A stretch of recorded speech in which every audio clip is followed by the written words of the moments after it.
The sleep paradox. You're lying in bed. The lights are off. The room is quiet, the temperature perfect, the sheets soft against your skin.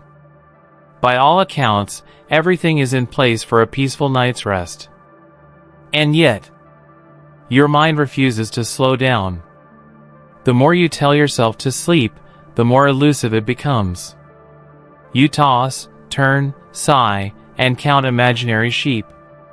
Minutes turn to hours, and the irony becomes unbearable. The very act of trying to fall asleep is what's keeping you awake. This is the sleep paradox. A simple but maddening contradiction. It works like this: sleep is something you need to surrender to, not something you can force. The harder you try to sleep, the more alert you become. And the more alert you become, the further you drift from the very state you're desperately trying to reach. But why does this happen? Sleep is not like solving a puzzle, where effort brings results. It's more like floating in water. The more you thrash, the more you sink. True rest comes when you let go. When you stop trying. But telling yourself to let go is still a form of trying. And this is the trap. The moment you notice yourself trying not to try, you're already caught in the loop. The paradox tightens its grip. At the heart of the sleep paradox is a contradiction between conscious will and unconscious process. Sleep is involuntary. You can't will yourself into it any more than you can will your heart to beat in a perfect rhythm or your digestion to speed up. It must arise naturally, in its own time. But the human mind struggles with surrender. Especially when rest feels urgent. Before a big day, an early morning, an important event. That urgency sparks anxiety. And anxiety is the enemy of sleep. In this way, the sleep paradox is like chasing a shadow. The more you run toward it, the faster it flees. It invites you to stop chasing altogether. To turn your back on it. To be still. Only then does it drift closer, quietly, without fanfare, like a fog rolling in while you're not paying attention. Ironically, the solution often lies in distraction. People turn to soft music, sleep stories, guided meditations. Not to force sleep, but to gently lead the mind away from the need to sleep. The story itself is the medicine. Not because it solves anything, but because it offers a place to rest your focus. Somewhere softer than your own thoughts. Somewhere without expectation. There's also something profoundly symbolic about the sleep paradox. In many ways, it mirrors life itself. The things we chase most. Peace, love, purpose, even happiness. Often run from us when pursued too directly. The need for control becomes the very thing that robs us of what we seek. Like trying to be spontaneous, or forcing yourself to be creative. The moment you try too hard, the magic disappears.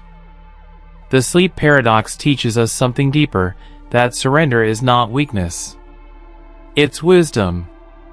It's learning how to let go. Not out of failure, but out of understanding.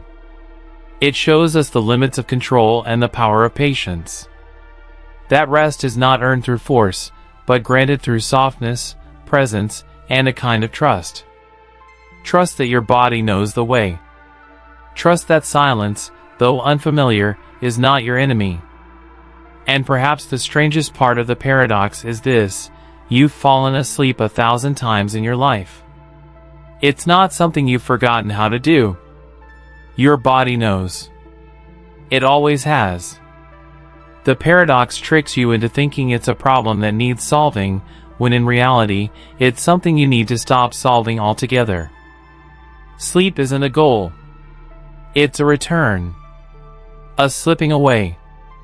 A dissolving into stillness. And that requires a kind of faith. Not in something external, but in your own natural rhythm. You don't need to earn it. You don't need to fight for it. You just need to stop standing in its way.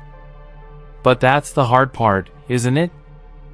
We live in a world built on doing, on achieving, on goals and metrics and results. Sleep laughs at that. It doesn't care how hard you work. It doesn't reward effort. It arrives when you no longer demand it. That's what makes it a paradox. And also, what makes it beautiful. Because the sleep paradox isn't just about sleep. It's about presence. It's about trust. It's about learning to quiet the mind, not with force, but with gentleness. It's about unlearning the idea that every problem needs a solution. Some things in life, perhaps the most important things, can only be found when you stop searching. So tonight, if sleep doesn't come right away, don't fight it. Don't chase it. Just lie there. Breathe. Listen. Let your thoughts pass like clouds. Let the silence cradle you. Let go of the goal. And if sleep arrives, let it arrive. If not, that's okay too. After all, the sleep paradox isn't a flaw in your mind. It's a teacher. Whispering a simple truth, sometimes, the best way forward is to stop trying and simply be. The social proof paradox. You're in a new city, wandering the streets in search of dinner. You pass by 2 restaurants. One is nearly empty. The other is packed, buzzing with laughter and clinking glasses. You pause for a moment, then walk into the busy one. Why? Because if everyone else is eating there, it must be better. Right? This is social proof in action. A powerful psychological phenomenon where we look to others to decide what's right, what's good, and what's worth our time. It's deeply rooted in our nature. We are social creatures, wired to observe, compare, and conform. When we see others doing something, liking a post, joining a crowd, applauding at the end of a show, we take it as evidence that it must be the right thing to do. But here's the twist. The paradox. Social proof, meant to guide us, can mislead us. The more people who follow the crowd, the more the crowd grows, not necessarily because of quality or truth, but because of momentum. And the larger the group, the more convincing the illusion becomes. Until, sometimes, we're all following each other. Chasing a choice no one made consciously, believing something simply because everyone else believes it. That's the social proof paradox. The more people who believe something because others believe it, the less likely anyone is to question whether it's true. It starts with just a few. Maybe one person picks a restaurant at random, or likes a video, or buys a product. Others come along and think, well, if someone else is doing it, it must be good. Then others copy them. The cycle continues. Soon, popularity builds on popularity. Not because of substance, but because of the appearance of substance. We stop making independent judgments. We assume the group knows best. And sometimes it does. Social proof can be helpful. In dangerous or uncertain situations, following the crowd might save your life. If everyone runs from smoke, you probably should too. If a product has thousands of 5-star reviews, maybe it really is that good. But here's where it gets tricky. Once social proof takes over, people stop questioning. They defer. They imitate. And eventually, no one knows why they're doing what they're doing. They just know everyone else is doing it. At that point, social proof isn't proof at all. It's just replication. It's like a row of dominoes falling. Not because any one piece made a decision, but because the piece before it tipped first. And this is where the paradox gets dangerous. Think about financial bubbles, where prices rise not because of value but because everyone believes they'll keep rising. Or viral misinformation, spreading not because it's true but because it's been shared so many times. or fashion trends that no one actually likes but everyone adopts, fearing they'll be left behind if they don't. These are all expressions of the same paradox. Where belief spreads because belief is spreading.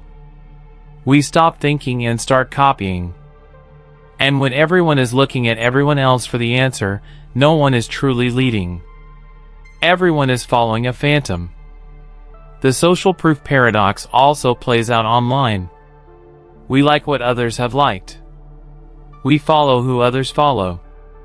Platforms rank content by popularity, so the most seen becomes even more visible, regardless of its quality or truth. It becomes a loop.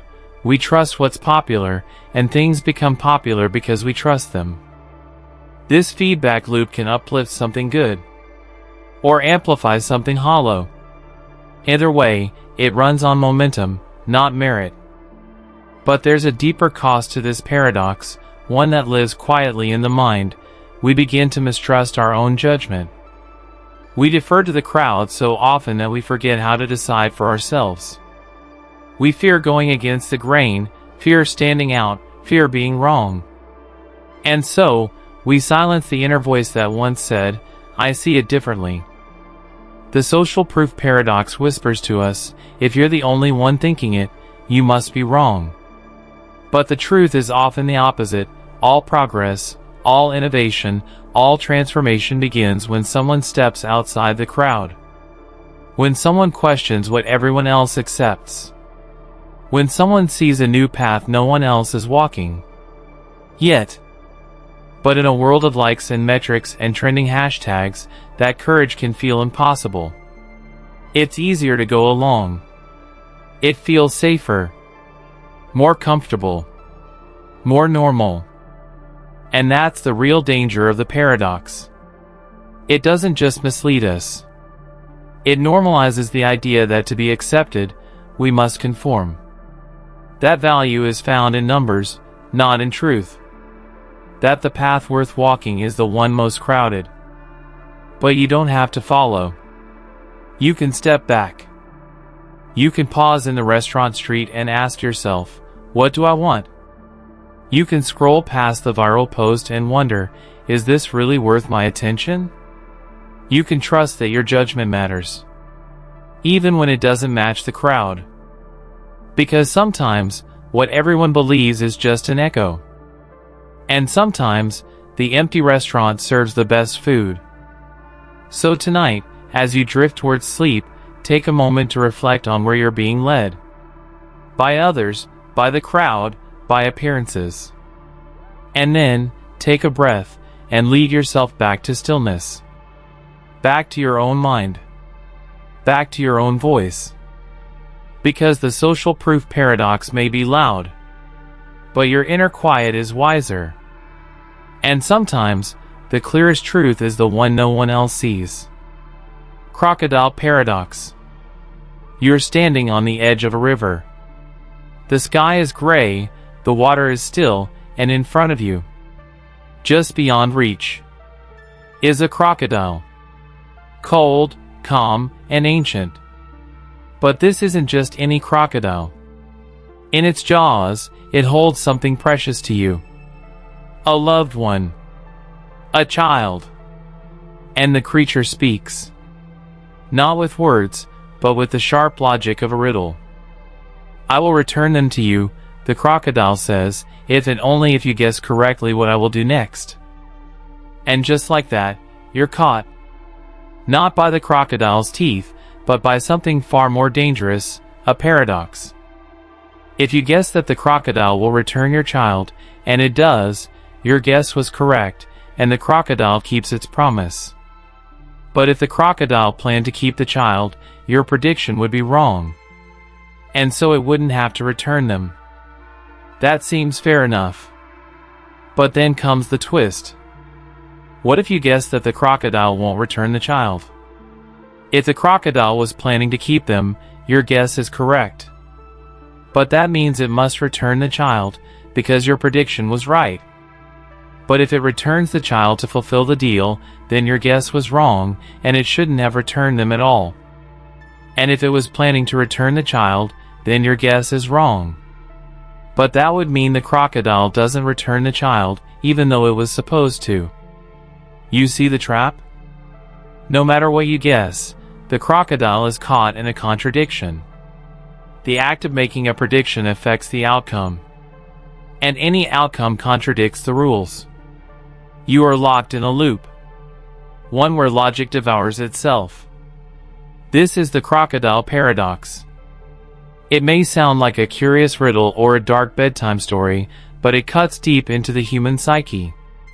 It raises questions that go far beyond the riverbank. Questions about knowledge, about control, about trust, and most of all, about the future.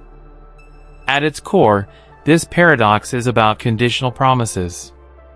Statements that hinge on future events and what happens when those events depend on prediction. It's a cousin of the famous liar's paradox, where someone says, "This statement is false." If it's true, then it's false. But if it's false, then it's true. An endless spiral. But the crocodile's version adds a chilling new dimension. Here, your knowledge, or lack of it, determines the outcome. What you believe changes what is. And what is changes what you believe. It's not just a puzzle. It's a mirror held up to reality itself.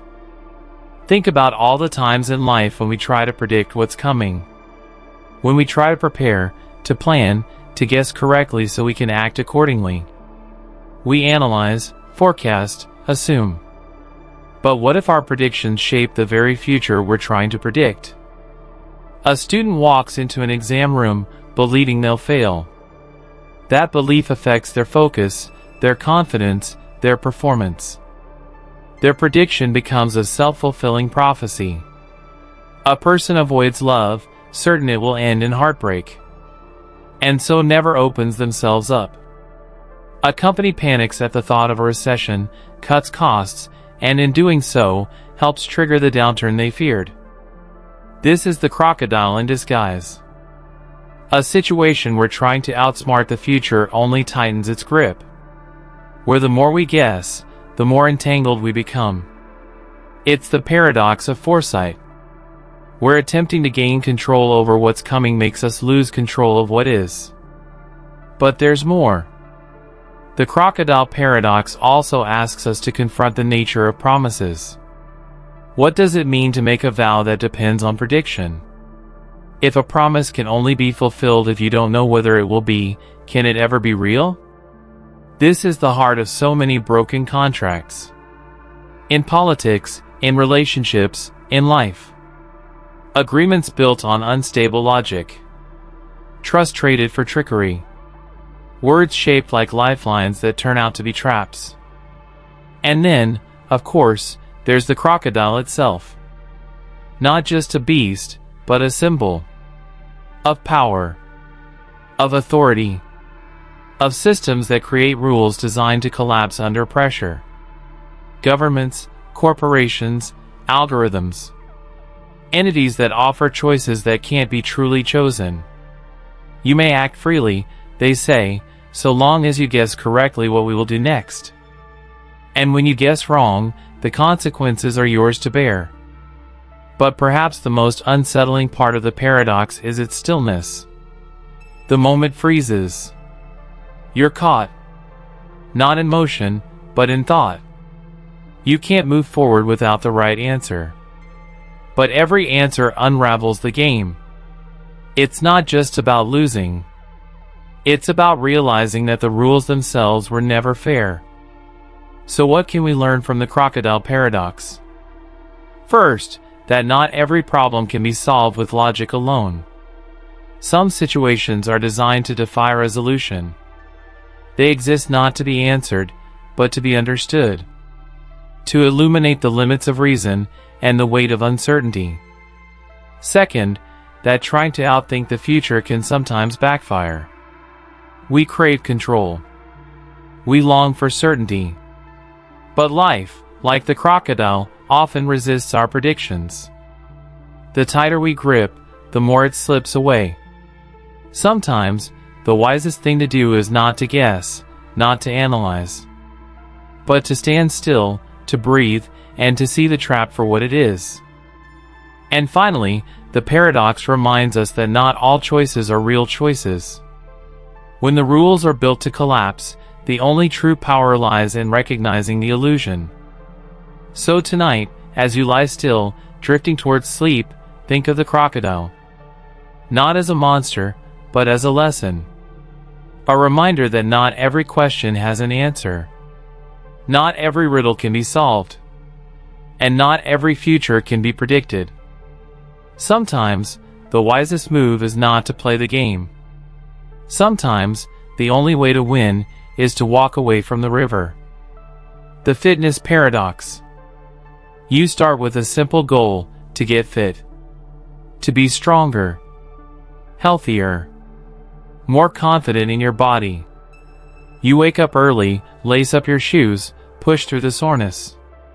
You count your steps, your calories, your reps, and it works. For a while, you feel energized. You see progress. But then something shifts. The runs get longer. The workouts become more intense. You skip rest days because rest feels like regression. You push harder, but the results come slower. Eventually, you're exhausted, injured, burned out. The very thing meant to empower you is now the thing holding you back. This is the fitness paradox. When the quest for health becomes unhealthy, when the drive for strength makes you fragile, and when trying to be in control of your body causes you to lose control of your mind. It begins with good intentions. After all, exercise is good for you. Movement keeps your heart strong, your mind clear, your energy high. But when fitness turns into fixation, when every mirror is a measurement, every meal a calculation, every step a competition, you cross an invisible line. You stop moving for joy. You start moving to escape, to punish, to prove. You become a prisoner of your own progress. And here's where the paradox takes hold. Because the more obsessed you become with optimizing your body, the less freedom you feel inside it. The stronger you try to be, the more fragile you become. Miss a day, and anxiety creeps in. Eat something wrong, and guilt follows. Instead of listening to your body, you override it. You stop resting when you're tired. You train through pain. You disconnect from the very body you're trying to honor. All in the name of health. But health, real health, isn't measured in metrics. It's felt in the lightness of movement, in the peace of presence, in the quiet confidence that you are enough. Even when you're not improving, even when you're just being. The paradox doesn't say fitness is bad. It says obsession is. That there's a threshold where discipline becomes disorder, where self-care becomes self-control, and where striving becomes suffering. Think of the person who lifts heavy weights but can't let go of the mirror. The runner who's afraid to take a day off. The influencer whose sculpted body hides a silent war with food, sleep, and self-worth. On the outside, strength. On the inside, fear. Because in the fitness paradox, strength and weakness trade places. You look like you're winning, but you feel like you're chasing. And no matter how far you run, it's never enough. That's the strange trick of the paradox. It disguises itself as progress. You feel virtuous for pushing harder. You get praise for looking leaner. But you're slowly disappearing into the routine. The ritual. The grind. You lose spontaneity. You avoid social events that conflict with your schedule. You choose the gym over connection. You choose restriction over pleasure. You choose perfection over peace. And yet, there's another layer still. The fitness paradox isn't just about exercise. It's about identity. In a culture obsessed with control, the body becomes a battleground. We're taught that fitness is willpower, that health is earned, that bodies are projects, not places we live in. The paradox reveals what happens when we believe that more is always better, and that we are always one step away from being worthy. But fitness, at its core, is not about domination. It's about relationship. With your body, with your breath, with the earth beneath your feet. It's not about burning calories. It's about coming alive. It's not about sculpting a body for approval. It's about inhabiting your body fully, with love. The paradox isn't telling you to stop moving. It's asking you to move differently, more gently, more intuitively, more like play than punishment, more like celebration than competition. Because true strength doesn't look a certain way. It feels a certain way. Strong is being able to stop. Strong is knowing when enough is enough. Strong is choosing rest without guilt. Strong is letting go of the image and reclaiming the experience. And maybe the most radical thing you can do in a world driven by fitness goals is to move for no reason at all. To dance. To stretch. To walk without counting steps. To sweat without comparing. To lift without tracking. To let movement be free again. That's where the paradox dissolves. That's where health becomes whole again. So tonight, as your body lies still beneath the weight of the day, take a breath. Feel your chest rise and fall. Feel your legs soft against the sheets. Feel your heart beating. Not because you forced it to, but because it loves you enough to keep going. You don't need to prove anything tonight. You don't need to fix or track or sculpt. You are already enough. Let your muscles release their tension. Let your breath deepen. Let the paradox fade. Because real fitness is not a contest. It's a conversation. And your body has been waiting patiently for you to listen. The diet paradox. When the more you try to control what you eat, the more food controls you. It starts with good intentions. You want to feel healthier, lighter, more in control. So you tell yourself you'll start a diet. Not forever. Just until you reach your goal. You make the rules: no sugar, no carbs, no late night snacks. You follow a plan. You count the calories. You measure the portions. You prepare to master your cravings. And at first, you feel empowered. You feel strong. You say no to the cookie, skip the bread, drink water instead of soda. Every choice feels like a small victory. But slowly, something else begins to happen. Food starts to take up more space in your mind. You think about it constantly. What you've eaten. What you're going to eat. What you're not allowed to eat. You scroll through recipes you'll never make. You watch people on screens eat what you won't let yourself have. And now, instead of food being fuel or joy or connection, it becomes a silent obsession. This is the diet paradox. The strange and frustrating truth that the more you try to restrict food, the more power it gains over you. The more rules you impose, the more guilt you feel when you break them. The more you fear a bite, the more irresistible it becomes. You wanted freedom. You got fixation. You try harder. You follow the plan more strictly. You skip the meals that aren't perfectly aligned. You feel proud when you resist. But underneath the discipline is tension. Hunger. Cravings that never quite quiet. Your body starts to whisper, then shout, "I need more. I need balance." But you keep saying no. Until one night, you say yes. You break the rule. You eat the thing you swore you wouldn't. And now the guilt arrives. You didn't just eat too much. You failed. Or so you believe. And in that moment, the diet collapses. The pendulum swings. You say, "What's the point?" and spiral into everything you've been avoiding. A binge. A blur. A promise to start over tomorrow. And that's the paradox. The diet that was supposed to give you control ends up taking it from you. The very act of restriction creates the craving. The tighter the rules, the louder the rebellion. Your body doesn't understand willpower.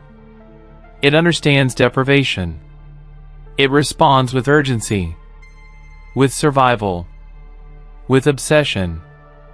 You didn't fail. The system failed you. Because diets are built on a flawed premise that food is the enemy and hunger is something to ignore. That thinness equals worth. That control equals health. But real health doesn't come from war. It comes from listening, from trust, from gentleness. And that's what the diet paradox reveals. That freedom around food doesn't come from tighter rules, it comes from letting go of the need to control everything. When you stop labeling food as good or bad, it stops holding power over you. When you stop punishing yourself for hunger, you learn how to nourish yourself again. When you eat what your body asks for, without shame or fear, you remember that eating is not a moral act. It's a human one. But the world doesn't make that easy. Diet culture is everywhere. Disguised as wellness, health, lifestyle changes.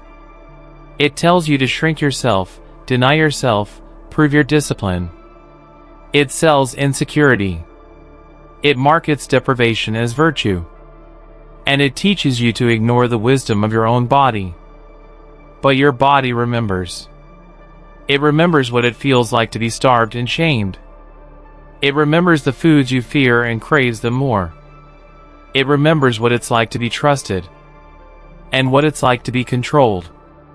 And every time you try to be good, your body braces for the restriction. For the hunger. For the next cycle. So how do you escape this paradox? Not by pushing harder. Not by finding a better diet.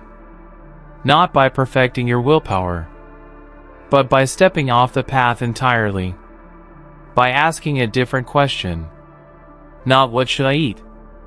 But what do I need? And sometimes, the answer isn't food. Sometimes, it's comfort. Or rest. Or release. Sometimes, the craving is for sweetness. Not in your mouth, but in your life. When you understand that, food stops being a battleground. It becomes nourishment. A bridge. A moment of care. This doesn't mean chaos. It doesn't mean eating without intention. It means reclaiming your relationship to food as something rooted in kindness, not punishment. It means learning to trust your hunger. To hear your body's signals. To eat without earning it. To rest without guilt. This takes time. It takes patience. You've been taught for years to ignore your instincts. To override your needs. To fear food. So give yourself grace as you learn to soften those patterns. Let go of the need to do it perfectly. Let go of the idea that your body is a project.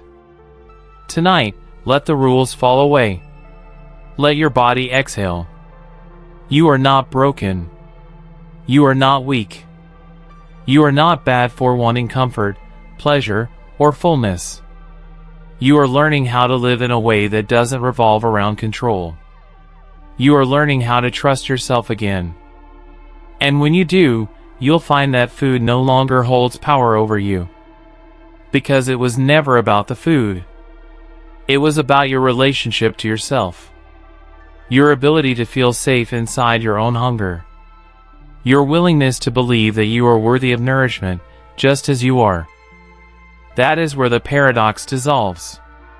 Not in discipline, but in dignity. Not in restriction, but in restoration. The relaxation paradox. When trying to relax becomes the very thing that keeps you tense.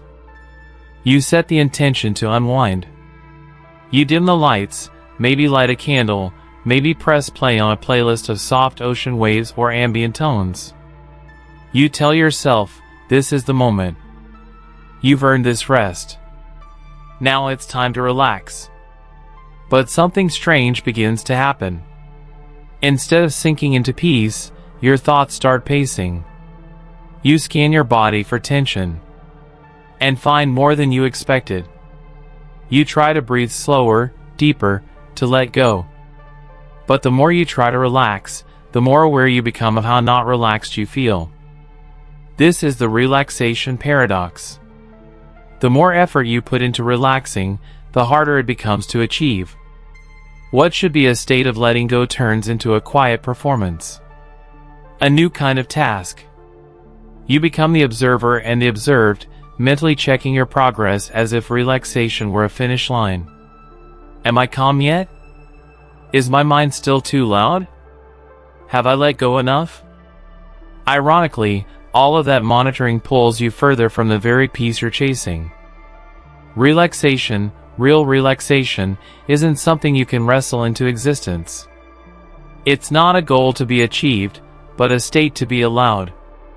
It doesn't arrive when you try to relax. It arrives when you stop trying. When you stop efforting.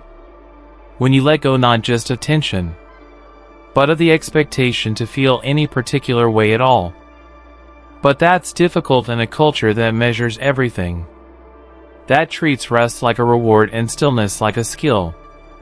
You've likely been taught to optimize every moment to be productive even in your downtime. Your body, your nervous system, your inner rhythms have learned to equate stillness with idleness, and idleness with guilt. So when you finally give yourself permission to relax, it doesn't come naturally. It feels awkward. Unearned.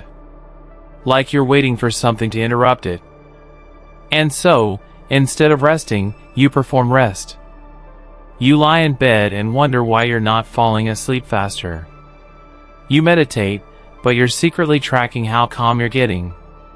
You take a bath or go for a walk, but your mind is already calculating how many tasks you'll need to catch up on later.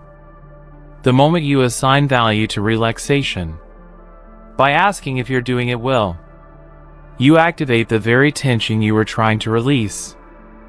That's the paradox.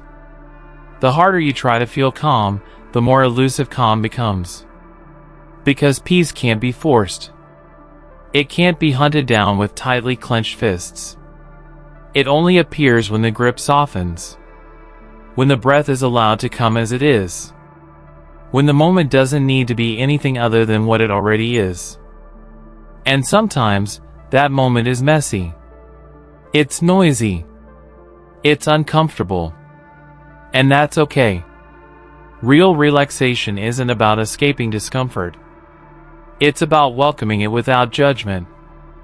Letting the thoughts be there without chasing them.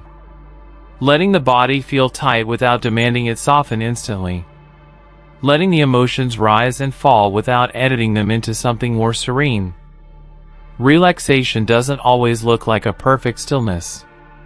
Sometimes it's just not fighting the restlessness. Not needing to fix the discomfort. Not trying to feel better, but being willing to feel. Fully, gently, completely. You see, the body holds on when it doesn't feel safe. It won't relax on command, not because it's stubborn, but because it's wise. It's protecting you. It learned to be alert, to stay guarded, to remain in motion. Because at some point, that's what it had to do. And so when you ask it to relax, it hesitates. Not because it's disobedient, but because it's waiting to see if you really mean it. If you're really safe enough to let go. If there's really space for stillness, or if this is just another pressure in disguise. So if you want to relax, truly relax, it doesn't start with forcing the body. It starts with telling the truth. You tell your body, softly, it's okay to be tense.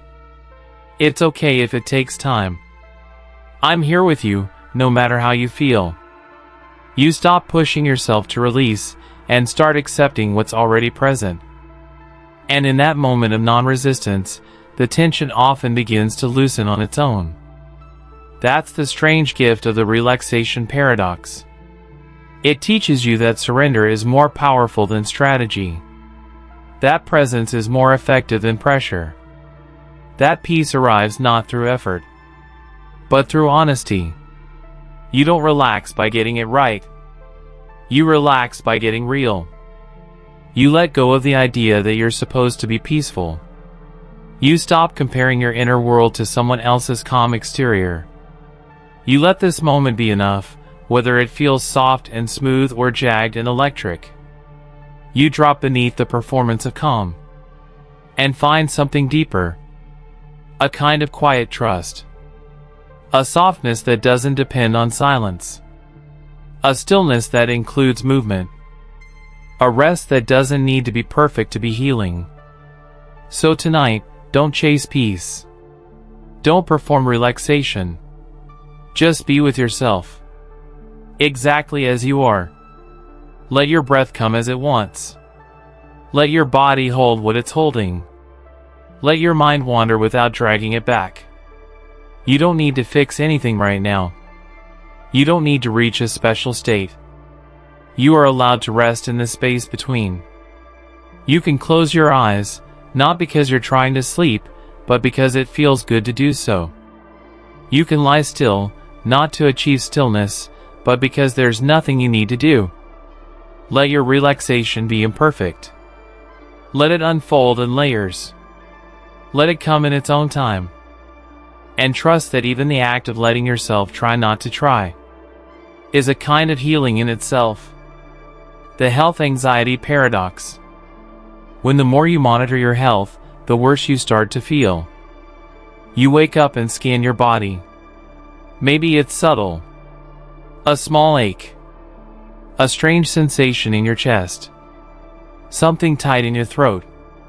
It might be nothing, but you notice it.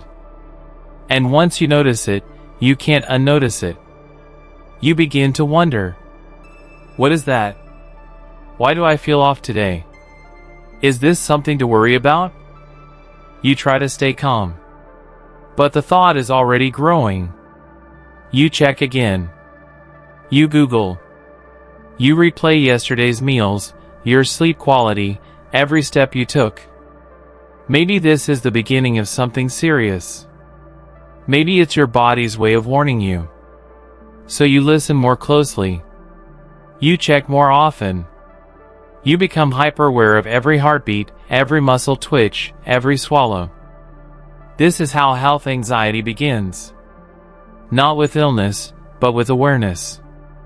The very thing we're told is good for us, listening to our bodies, becomes a source of stress. You become your own scanner, your own doctor, your own worst-case scenario generator. Not because you want to worry, but because you want to be safe. You want to catch something early. You want to prevent disaster. And this is the paradox. The more you focus on your health, the more anxious you become about it. The more you monitor, the more signals you find.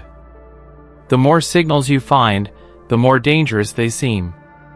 You become trapped in a loop, scanning, fearing, researching, doubting, repeating. And ironically, the stress of all that vigilance? It begins to make you feel worse. Tension tightens your body.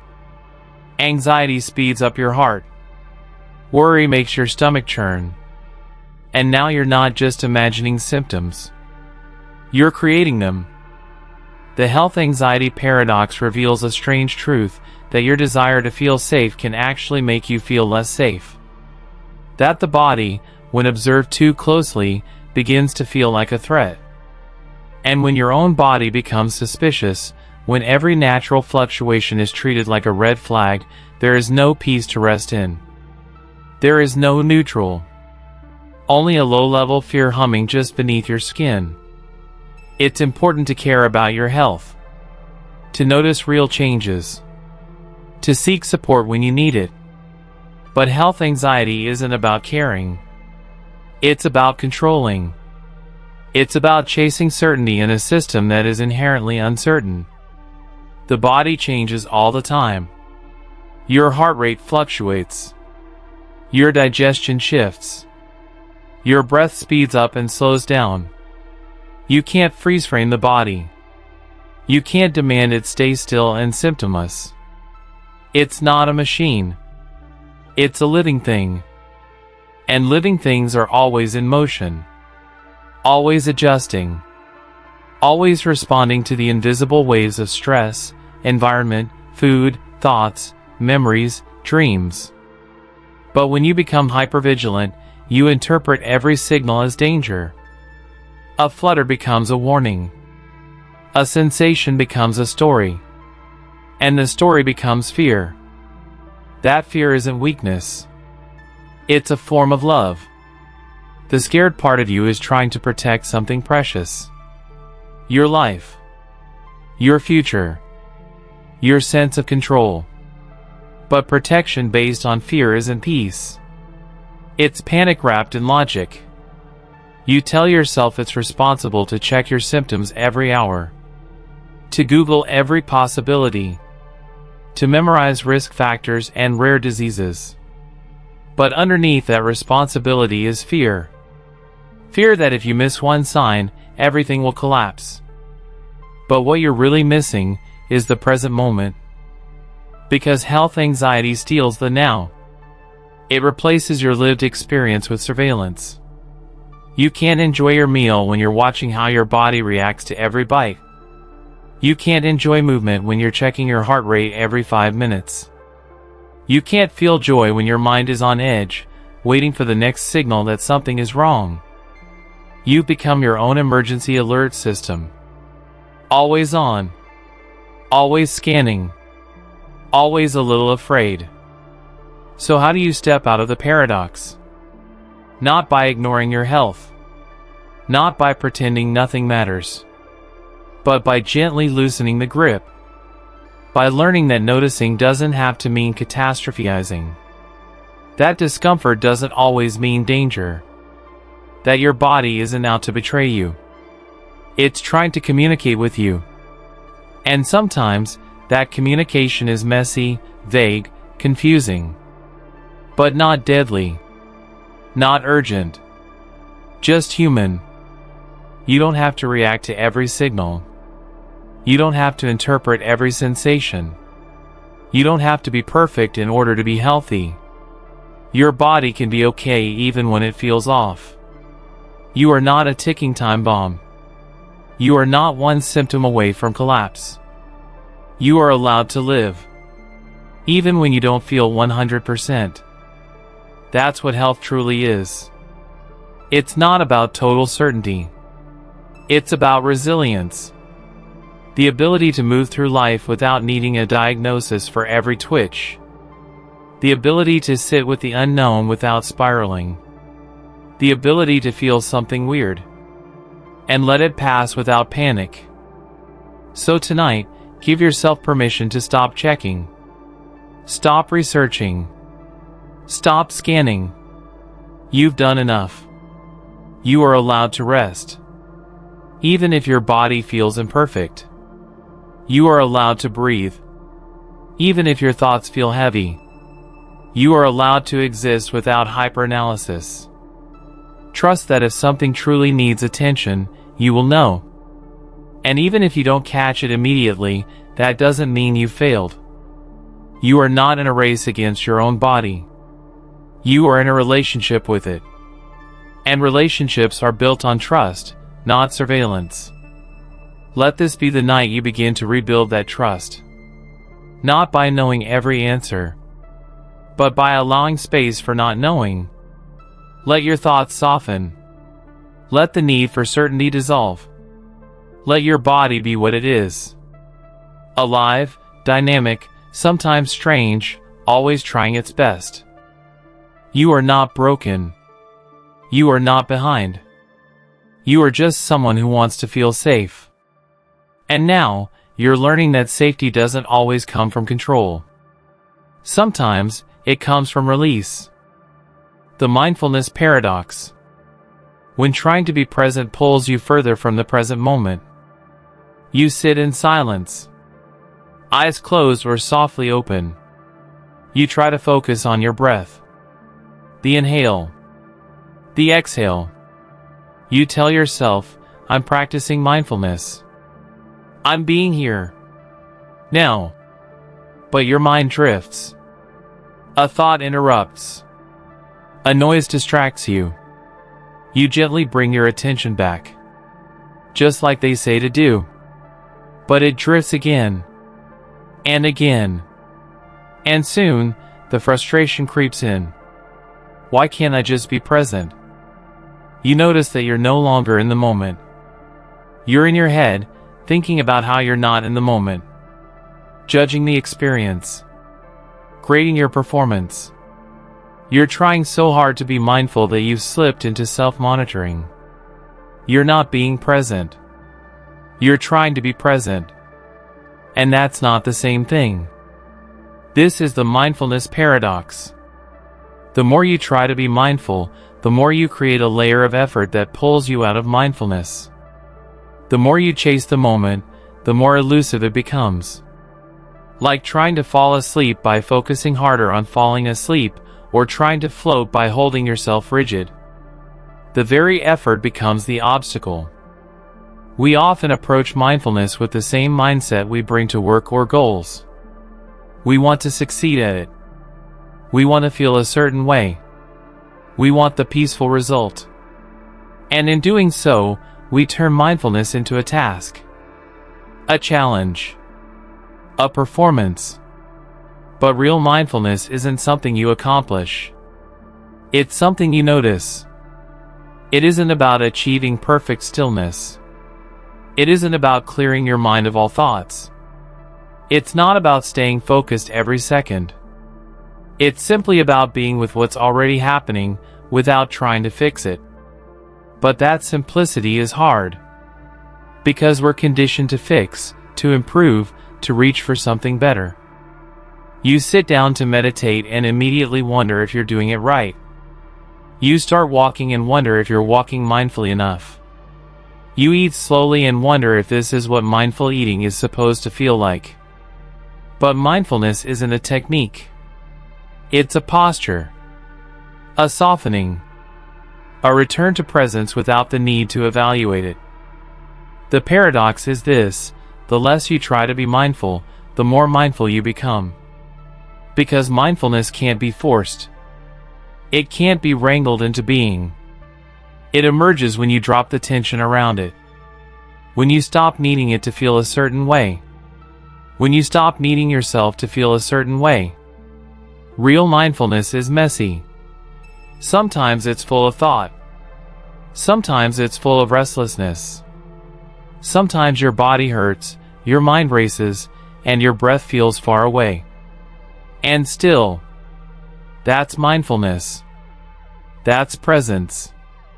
Being with the chaos instead of escaping it. Not needing calm to pretend everything is okay.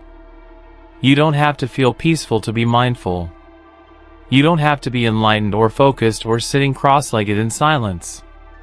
You can be mindful while doing the dishes, while brushing your teeth, while walking down the street. You can be mindful while sad, while anxious, while tired. Because mindfulness isn't about changing what's happening. It's about meeting what's happening with gentleness. But we often want mindfulness to fix something. We want it to calm the anxiety, stop the thoughts, improve our sleep. And sometimes, it does. But when we use mindfulness as a tool to escape discomfort, it becomes another form of resistance. And resistance is what pulls us away from the moment. So how do you return? Not by trying harder. Not by clearing your mind. But by noticing what's already here. The sound of your breath. The tension in your jaw. the warmth of your hands, the hum in the background. You don't need to change anything. You don't need to push thoughts away. You just need to be here with whatever is present. That presence might not feel good. It might feel boring. It might feel like nothing. But that's the doorway. That's the path back. Mindfulness isn't dramatic. It's subtle, quiet, ordinary. So ordinary that your mind will try to skip over it, looking for something more meaningful. But there's nothing more meaningful than what's real, right now. So tonight, you don't need to meditate perfectly. You don't need to empty your mind. You don't need to do anything but rest inside your own awareness. Feel your body. Feel your breath. Feel the bed beneath you. Let your thoughts come and go like birds passing overhead. You don't need to chase or follow or stop them. Just watch. Just allow. Let the mindfulness paradox melt. Let go of the pressure to be present. Let go of the tension around doing it right. You can't fail at mindfulness. You can only forget that you were already doing it. Right now, as you listen, you are aware of these words, of your breath, of the space around you. That is mindfulness. That is enough. You are enough. And the more you stop trying to capture this moment, the more it opens. The more it softens. The more it welcomes you in. Not as someone who needs to fix it, but as someone who simply belongs here. There is nothing to achieve. Only something to remember. That being present isn't something you do. It's what you already are, once the striving fades. So rest now. Let go of the effort. Let go of the shoulds and the striving and the search for silence. Let the moment be just as it is. Let you be just as you are. And notice, gently, that this too is enough. The work-stress paradox. When working harder to reduce stress ends up creating even more of it. You wake up and your mind is already working. The checklist begins to unfold in your head before your feet even touch the floor. Emails. Deadlines. Messages you haven't answered. Projects that are behind. People expecting things. The weight of the day rushes in before the day even begins. And so you get moving. Because the faster you work, the sooner you'll be able to relax. Or so you tell yourself. You push through. You stay focused. You try to stay ahead. Because falling behind feels like losing control. Like the whole system will collapse if you stop for a moment. So you keep going. Telling yourself that if you can just finish this one task, this one day, this 1 week, the stress will ease. You'll finally have time to rest. But the rest doesn't come. Because once that task is done, another takes its place. Once that email is answered, 3 more arrive. The inbox refills. The meetings stack up. The pressure returns. Maybe even stronger. And the cycle begins again. This is the work-stress paradox. The more you work to relieve your stress, the more stress your work creates. The more tasks you complete, the more tasks appear. The harder you try to catch up, the further ahead the finish line moves. You're not lazy. You're not broken. You're just caught in a system that rewards effort, but never satisfies it. At first, the stress feels motivating. It gives you energy, focus, purpose. You mistake the rush of adrenaline for productivity. You tell yourself this is what success feels like. Tight shoulders, shallow breathing, a mind that won't stop spinning. You wear your exhaustion like a badge of honor. You call it drive. You call it dedication. But underneath it, there's something else, fear. Fear of falling behind. Fear of being seen is not enough. Fear of being replaced, outpaced, overlooked. And so you try harder.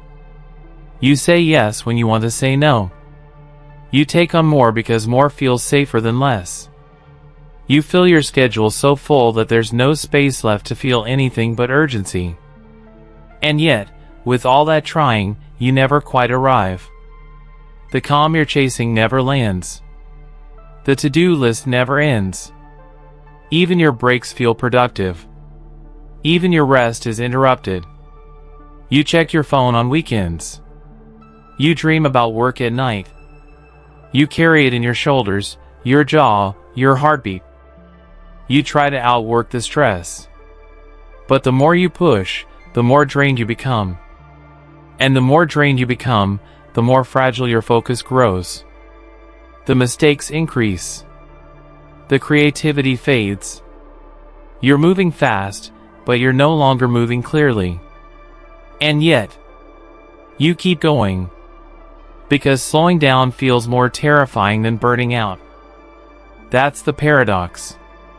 You work harder to relieve your stress, but your effort only deepens it. You believe that stress is a problem you can solve with more productivity. But it's not just a matter of tasks. It's a matter of pace. Of boundaries. Of how much of yourself you give away before there's nothing left to give. And the cruel irony is that the more exhausted you are, the less able you are to recognize how exhausted you are. Fatigue becomes your baseline. Tension becomes your default. You normalize the burnout. You forget what true rest feels like. Until one day, your body reminds you. The tension becomes illness. The headaches become daily. The irritability grows. The motivation withers. You begin to dread what you once enjoyed. You feel numb even when you're not working. And the scariest part? You don't even know how to stop. Because stopping feels dangerous. As if the whole world might fall apart if you rest. As if you'll never catch up. As if your worth is written in your calendar. But that's the illusion the work-stress paradox creates, the idea that stress is solved through speed.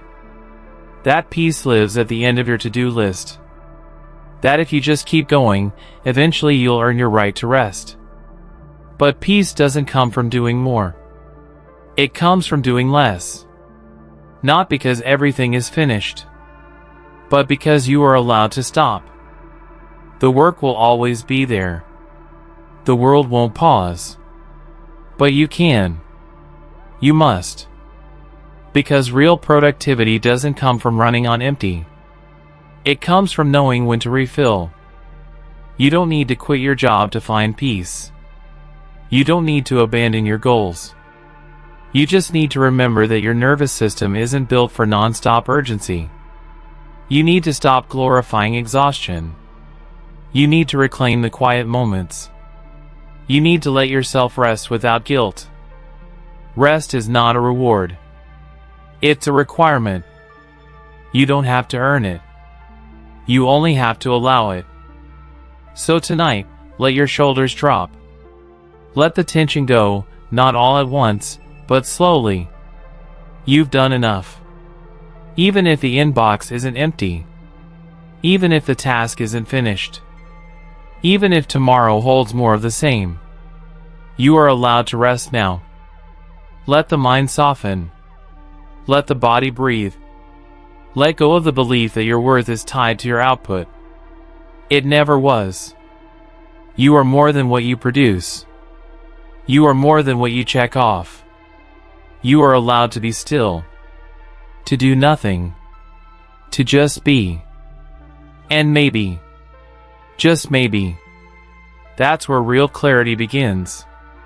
Not in the noise of effort, but in the space between it. The burnout paradox. When you care so much that you slowly lose the ability to care at all. It begins slowly. You're not sure when it started. A little more tired than usual. A little more irritable. The things that used to excite you feel distant now, like they belong to someone else. You start to drag through your days. You go through the motions. You keep showing up, keep producing, keep performing. From the outside, everything looks fine. Maybe even impressive. But inside, it's a different story. You feel empty. Depleted. Disconnected. You used to care deeply. That was part of the problem. You gave everything your attention. You gave everything your energy. You gave, and gave, and gave. Because you believed that was what strong people do. Because you believed caring meant doing more. But eventually, something inside you started to shut down. Not from weakness, but from self-protection. This is the burnout paradox. The painful reality that the more you care, the more vulnerable you become to no longer caring at all. You reach the point where the very things that once gave your life meaning begin to feel like burdens. The work you love feels heavy. The people you supported feel overwhelming. Even small tasks feel enormous. You want to care. But you've run out of something essential. You've used it all up trying to be everything to everyone. And that's where the paradox tightens. Because most people don't burn out from being lazy. They burn out from being committed. From staying up late. From pushing past their limits. From trying to meet every need, fill every gap, prove their worth. You burn out not because you didn't try, but because you tried too hard for too long without a break. You ignore the early signs. The body whispers at first. Then it raises its voice. But you don't want to listen. You don't have time to slow down. You can't afford to stop. There's always something else waiting.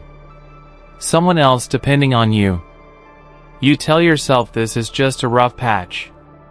That you'll recover soon. That once this project ends, once this season passes, once you check off one more thing, it'll get better.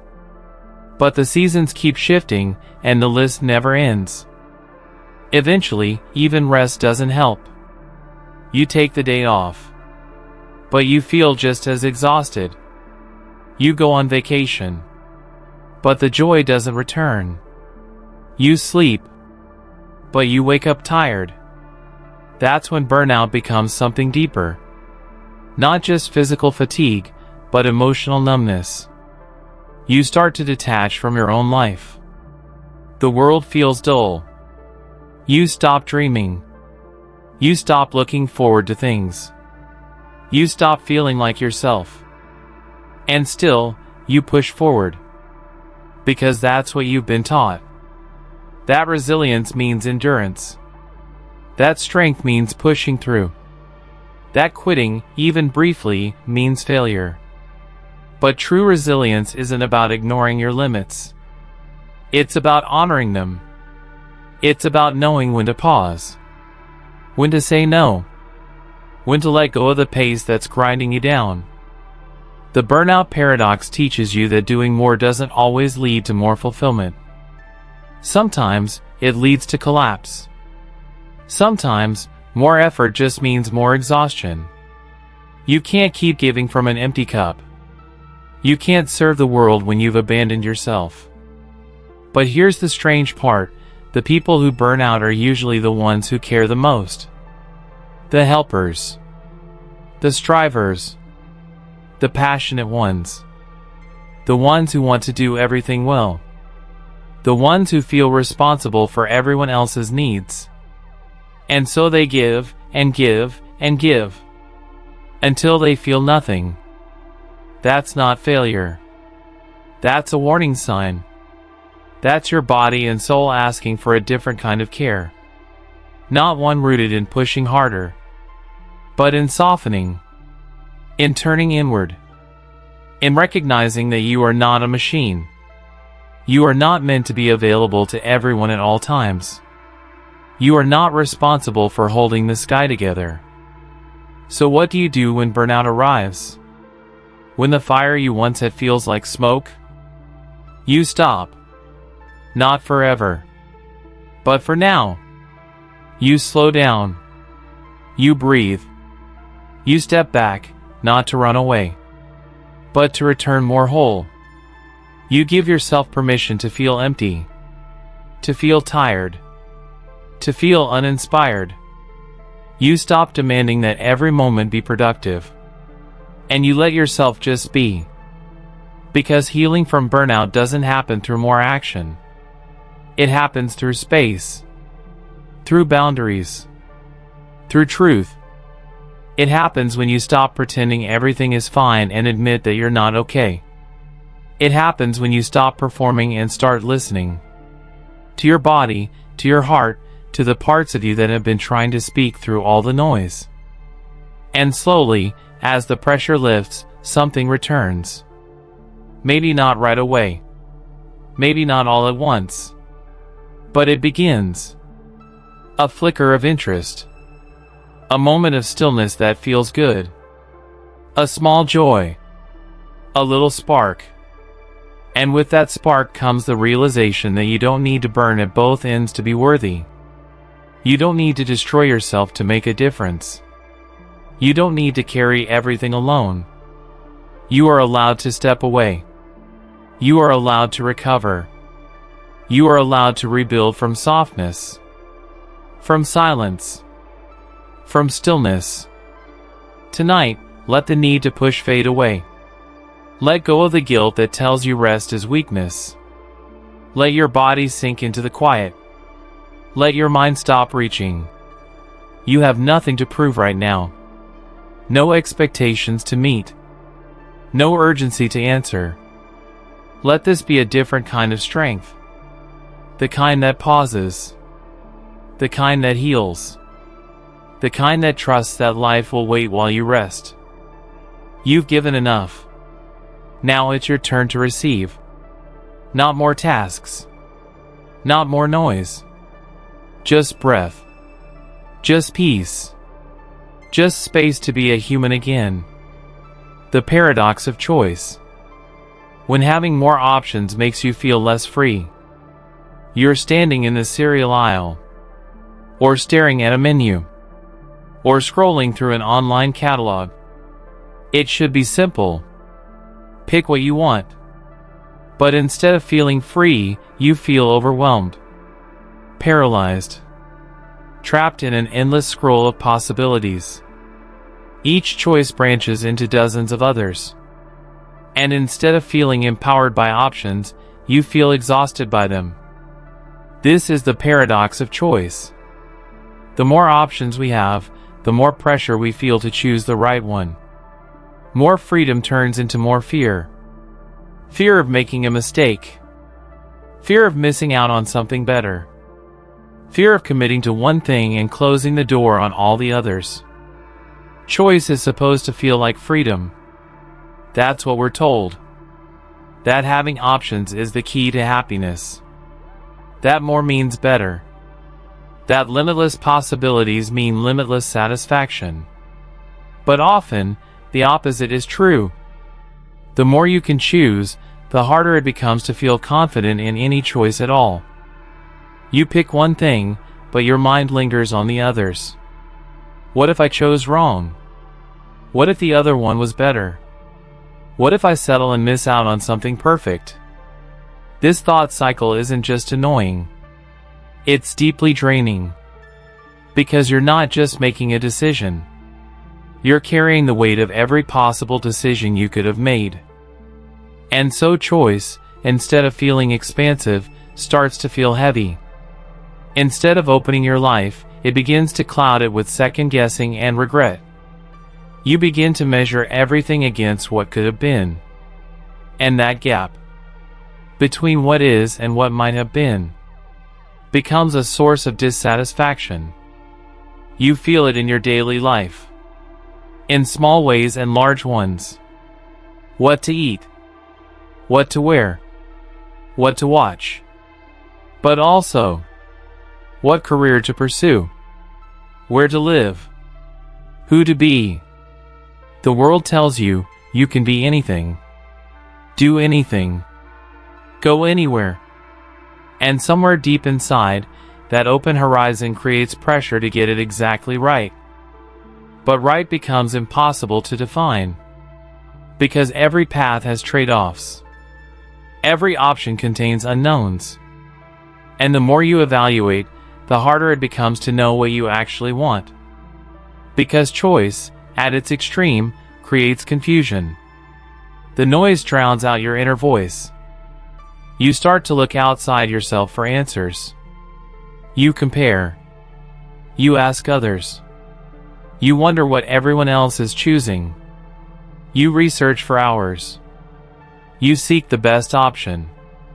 The one that will give you the most, cost you the least, and leave you with no regrets. But often, that option doesn't exist. And in searching for it, you feel more lost than when you began. That's the paradox. More choice doesn't always mean more happiness. Sometimes, it creates anxiety, paralysis, and disconnection. You become afraid to decide. Afraid to commit. Afraid to limit yourself. Even though that's exactly what creates clarity. Because clarity doesn't come from unlimited options. It comes from alignment. From knowing what actually matters to you. From choosing based on your truth. Not based on what might impress others, or give you status, or fit the algorithm. But in a world of constant possibility, that kind of clarity is rare. It requires stillness. It requires trust. And most of all, it requires letting go. Letting go of perfect. Letting go of all the other paths you didn't take. Letting go of the fantasy that there's always something better just around the corner. Because chasing better will always keep you running. But choosing what resonates will finally let you rest. The paradox of choice invites you to slow down. To turn inward. To stop trying to optimize every detail of your life. And instead, to ask a softer question: what feels good? What feels honest? What feels peaceful? Because peace doesn't come from having everything. It comes from valuing what you have. So tonight, if your mind is spinning with decisions, if your heart is heavy with uncertainty, if you're afraid of choosing wrong, breathe. You don't need to pick perfectly. You only need to pick something. And trust that if it's not right, you can adjust. You can grow. You can try again. Life is not a test you must ace. It's a journey you're allowed to explore. Let go of the idea that your joy depends on one perfect decision. Let go of the fear that you'll ruin your future with one wrong step. You are not that fragile. Your path is not that narrow. You are allowed to choose what makes sense for now. You are allowed to change your mind. You are allowed to care less about maximizing and more about feeling whole. Because the deepest freedom comes not from choosing everything, but from choosing enough. Enough to move forward. Enough to feel grounded. Enough to stop spinning. Let the paradox soften. Let the pressure dissolve. You don't need to calculate the rest of your life tonight. You only need to come back to this moment. And ask, what's the next small step that feels like peace? And then, take it. Without apology. Without overthinking. Without looking back. You don't need every option. You just need the right amount of choice to be free. And the courage to choose, even when not everything is certain. And in that space, peace returns. The hedonic paradox. When chasing happiness too hard becomes the very thing that makes you unhappy. You want to be happy. That's natural. You want to feel good. You want your life to feel meaningful, light, fulfilling. So you try. You make plans. You set goals. You surround yourself with inspiration. You start thinking about what might bring joy. More time, more travel, more love, more success. You start chasing happiness like it's something you can catch. If you can just do enough, be enough, have enough, you'll finally feel the way you want to feel. But something strange begins to happen. The harder you pursue happiness, the more distant it feels. You try to plan joy into your life, but the moment never quite lands the way you imagined. You buy the thing. You reach the milestone. You have the experience. And it's fine. Maybe even great. But not quite the lasting joy you were promised. Not the deep, rich satisfaction you were hoping for. This is the hedonic paradox. The idea that trying to be happy often makes us less happy. That happiness, when treated as a goal, becomes elusive. That the more you fixate on feeling good, the more you begin to notice when you don't. The pursuit of happiness, instead of delivering joy, creates tension, pressure, comparison. The sense that if you're not happy yet, you're doing something wrong. You begin to measure your life not by how it feels, but by how it should feel. You wonder why others seem more fulfilled. You wonder what you're missing. You wonder when the joy will finally arrive. And all of that wondering pulls you further from the moment you're actually living. You try harder. You chase harder. You fill your calendar. You change your routine. You surround yourself with people who promise good vibes. But under the surface, something tightens. The joy begins to feel forced. The peace feels performative. The effort becomes exhausting. That's the paradox. Happiness is not something you get by going after it directly. It's something that arrives when you stop chasing. It slips in through the cracks. It shows up when you're not watching. It appears in the moments you least expect. When you're laughing without thinking, when you're absorbed in something you love, when you're simply being, not trying to be anything else. Because happiness is a byproduct. It's not the reward for effort. It's the shadow of presence. When you're here, fully here, happiness doesn't need to be summoned. It just unfolds. But when you focus on happiness as the destination, you begin to lose the path. You start asking, "Am I happy yet?" And in asking the question, you interrupt the very experience that might have made you feel that way. You become the observer and the critic, constantly evaluating your emotional state. And every moment that falls short feels like failure. You can't force joy. You can't schedule fulfillment. You can't manufacture meaning. You can only create space for it. And that space is created through living. Not through measuring. Not through performance. Not through the endless loop of seeking more. The truth is, life isn't always happy. It isn't meant to be. It's layered. Complex. Some days are soft, others sharp. Some moments are light, others heavy. When you expect constant happiness, you begin to resist the rest of life. You reject sadness, boredom, discomfort. And in doing so, you lose your resilience. You lose your connection to the full spectrum of what it means to be alive. Happiness isn't found in perfect moments. It's found in real ones. It's found when you stop trying to feel differently and start letting yourself feel fully. When you let joy surprise you, instead of demand it appear. When you laugh not because you're supposed to, but because something deep inside you finally lets go. So if you're tired of chasing happiness, stop chasing. Slow down. Come back to the ordinary.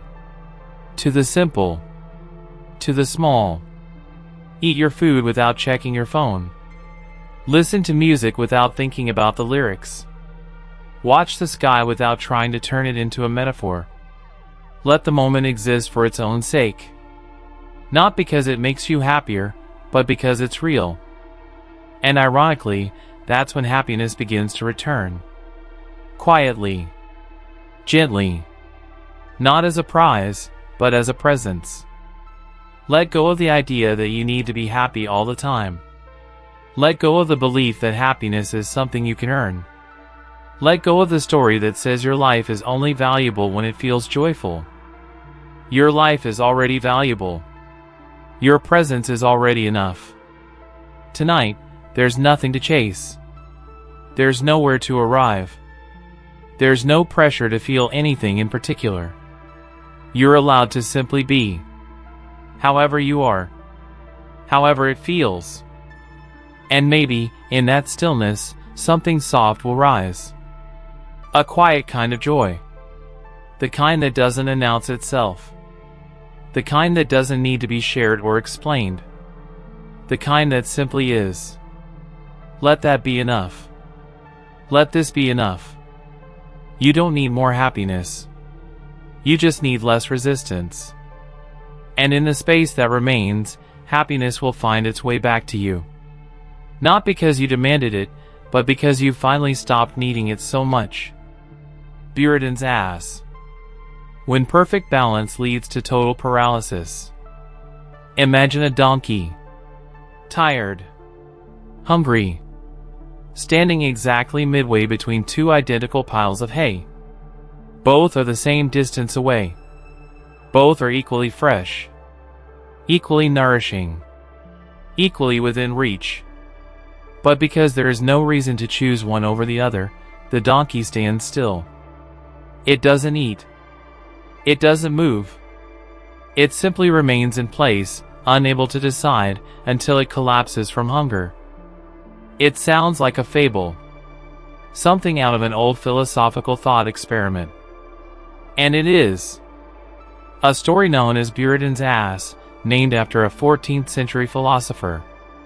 But the story isn't really about donkeys or hay. It's about us. About choice. About decision making. About what happens when we become so consumed with making the right decision that we end up making none at all. You've probably felt it before. The pressure to make the perfect choice. Two options in front of you, equally weighted. Equally promising. Equally risky. And you freeze.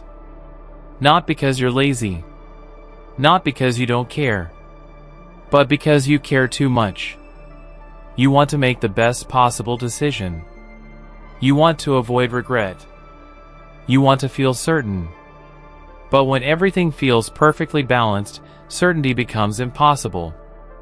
That's the paradox. When every option is equally good, the inability to decide becomes the worst outcome. Because you lose time. You lose energy. You lose the opportunity to move forward. And slowly, indecision starts to consume you. Not just mentally, but emotionally. You begin to doubt yourself. You question your judgment.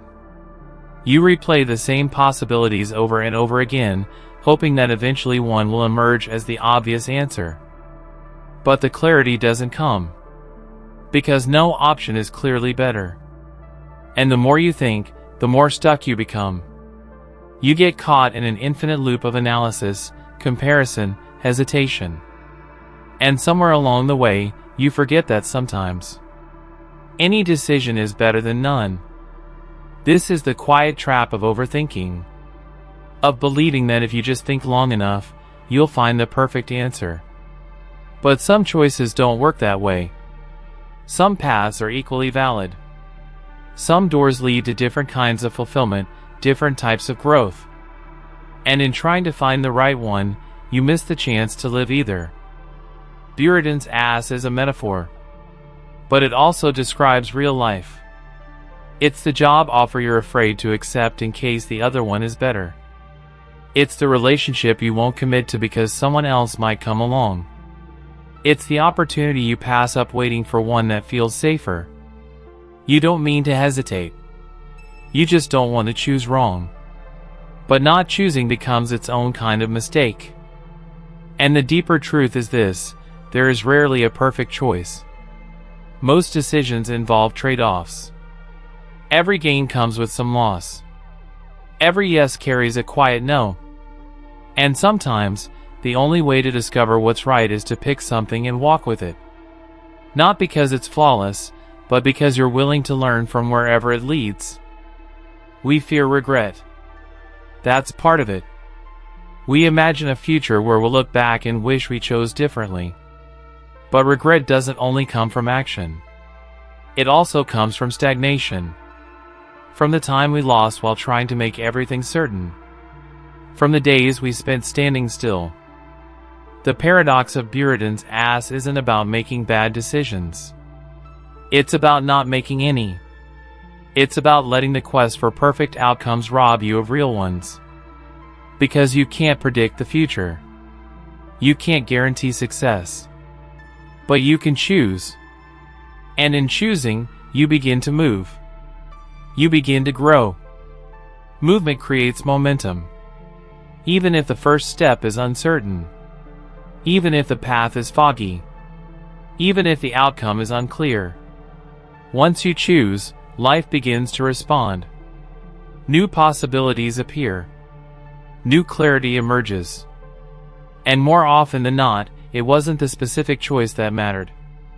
It was the courage to choose at all. So tonight, if your mind is spinning with choices, if you're standing between two possibilities that feel too equal to separate, if you're afraid of picking wrong, pause. Take a breath. Let go of the need to be perfectly correct. And instead, ask yourself a softer question. What feels slightly lighter? What feels more like curiosity than fear? What path, even if uncertain, feels alive in your body? These are the kinds of questions that don't demand logic. They invite listening. They ask you to trust something deeper than thought. Something quieter. Something wiser. You don't need to overthink this moment. You don't need to run every scenario. You don't need to predict every consequence. You just need to take one step. One small choice. Not forever. Just for now. And see where it leads. Because indecision is a weight. It drains your spirit. It steals your clarity. But decision, even imperfect decision, gives you energy again. It gives you motion. It gives you direction. And you don't have to walk the entire path tonight. You just need to stop standing still. Let go of the pressure to be flawless. Let go of the fantasy that one choice will complete your life. Most choices are just stepping stones. You make them. You walk with them.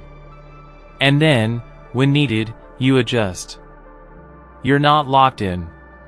You're not doomed. You're just human, doing your best. And that's more than enough. So rest now. Let your thoughts settle. Let the choices be there without needing to solve them all. Trust that clarity will come. Not from thinking harder, but from being gentler. From moving forward. From living into the unknown. You are not a donkey stuck between two bales of hay. You are a human being, capable of choosing. And capable, also, of recovering if a choice turns out to be less than perfect. That's the beauty of it. You always have the power to move again. The planning fallacy. When you underestimate how long something will take. Even though you've done it before. You sit down with a clear head and a fresh page. You're going to map it out. This time, you'll be realistic. This time, you'll plan carefully. You'll account for interruptions. You'll break it into steps. You'll stay focused. You'll make it happen. And still, somehow, it takes longer than you thought. More energy. More hours. More unexpected delays. You tell yourself it's just bad luck. Maybe this task was different. Maybe the interruption was unavoidable. But deep down, you know this isn't the first time. Or the second. You've been here before. You've underestimated again. Just like last time. Just like always. This is the planning fallacy. The quiet, persistent illusion that things will go more smoothly than they actually do. That you'll finish faster. that you'll be more focused, that life will cooperate, that your future self will be more efficient, more disciplined, more prepared than your current self has ever been. The planning fallacy doesn't come from laziness or arrogance. It comes from hope, from optimism, from the deep human desire to believe we can get it right this time. It's a kindness we extend to ourselves, a belief in a smoother path, a faster result, a better day. But this optimism often turns into pressure, because when things take longer than planned, you feel like you're falling behind. You blame yourself. You get frustrated. You tighten your grip. You think, if I had just tried harder, I'd be done by now. You forget that your timeline was never realistic to begin with. That's the paradox. We plan with best-case scenarios in mind, but judge ourselves by real-world outcomes. And when the real world doesn't match the perfect picture, we feel like we've failed. But it's not failure. It's life. Life is unpredictable. Days unfold in waves. Tasks stretch. Energy dips. Time bends. You think a project will take 2 hours. It takes 4. You think you'll finish by the end of the week. It rolls into the next. You thought this would be the day you finally caught up. And now it's the day you realize you were always chasing a version of time that doesn't exist. And still, you plan again. You reset the goal. You believe that next time will be different. Maybe it will. But if you've been caught in this pattern long enough, you know how often the next time looks like the last. It's not your fault. Your brain is wired to misjudge time, to imagine completion without interruption, to picture the goal without fully accounting for the steps it takes to get there. You forget about fatigue, about distractions, about the way creative work unfolds in rhythms you can't always control. You forget how heavy some days feel. But the solution isn't to stop planning. It's to plan differently, to build in softness, flexibility, breathing room, to make peace with the idea that things will take longer. And that doesn't mean you're broken. It means you're human. You don't need more pressure. You need more grace. You need to stop punishing yourself for not meeting impossible standards. You need to stop holding yourself to timelines that never reflected the reality of your life. Because when you let go of the unrealistic plan, you open up space for presence, for patience, for steady progress. You stop rushing through the moment and start moving with it. There is a quiet power in overestimating how long something will take. Not because you're lazy, but because you're honest. Because you'd rather be surprised by early completion than crushed by delay. Because you want to build a relationship with time that feels forgiving, not frantic. The planning fallacy whispers that the finish line is closer than it is. And when it isn't, your motivation starts to fade. But what if you weren't racing toward a finish line? What if you let the process be the point? What if time wasn't your enemy, but your partner? What if the goal wasn't to do more faster, but to do just enough, with presence, with care, with room to breathe? So tonight, if your mind is filled with unfinished plans, if your heart is heavy with the weight of everything that's still not done, let it be. Let it take longer. Let the day unfold slowly. Let your progress be enough, even if it wasn't everything you imagined. You are not behind. You are on a different timeline than your plan predicted. And that's okay. You're allowed to adjust. You're allowed to rest. You're allowed to rebuild your relationship with time in a way that honors your pace. Not the pressure of a world that moves too fast. The planning fallacy will visit again. That's its nature. But now, you'll see it. You'll notice when the timeline feels too tight. When your mind is creating a fantasy of perfect efficiency. When your future self is being asked to carry too much. And maybe then, you'll soften the schedule. You'll pad the plan. You'll add extra days, not as an excuse, but as an act of compassion.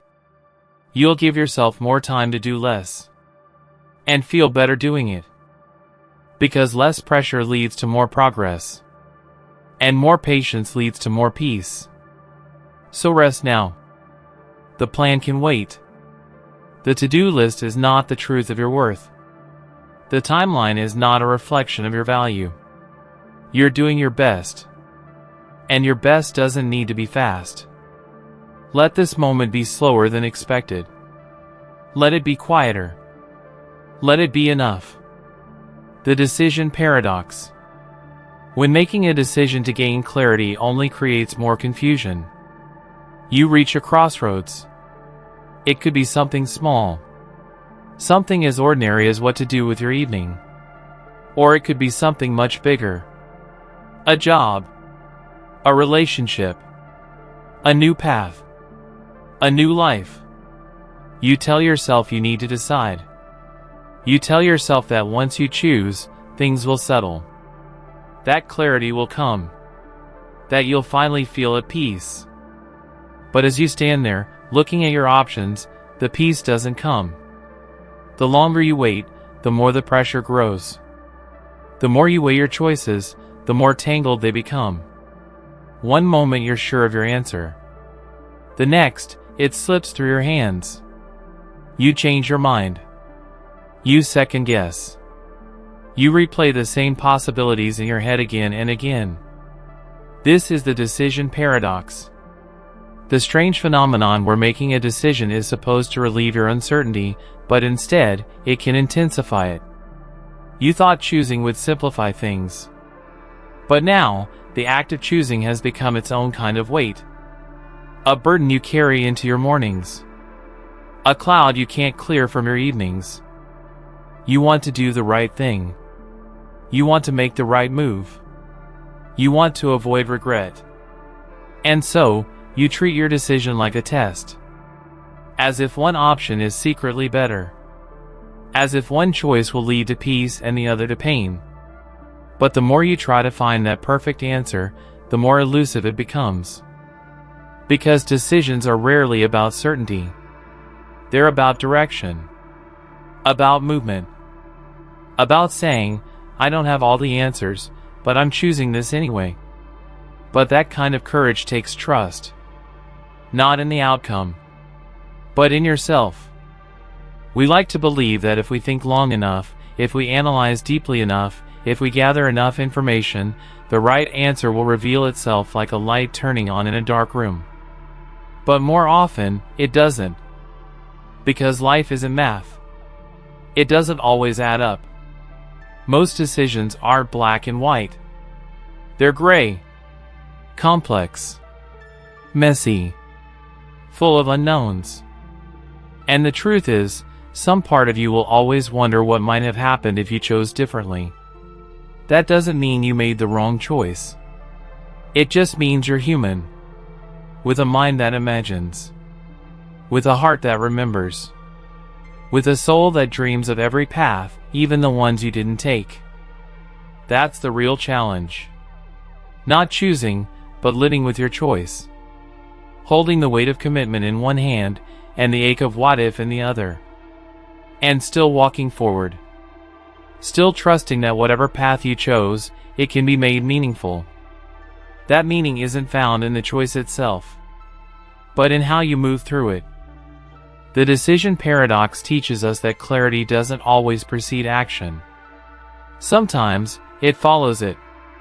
Sometimes, you only find clarity after you choose. After you take the first step. After you live with your decision for a while. Because the mind can only do so much imagining. At some point, the body must move. The soul must feel. The experience must unfold. And once it does, things often begin to make sense. Slowly. Quietly. As if life was waiting for you to trust it before showing you why the choice mattered. But none of that can happen if you stay stuck at the fork in the road. If you keep waiting for a sign that may never come. If you keep treating every decision like a moment of final judgment rather than an invitation to explore something new. You are not meant to figure it all out before you begin. You are meant to begin and figure it out as you go. So tonight, if you are sitting with a decision, feeling the weight of it press against your chest, let go of the need to solve it right now. You don't need to decide everything at once. You don't need to pick the perfect answer. You just need to ask yourself a few gentler questions. Which option feels slightly more alive?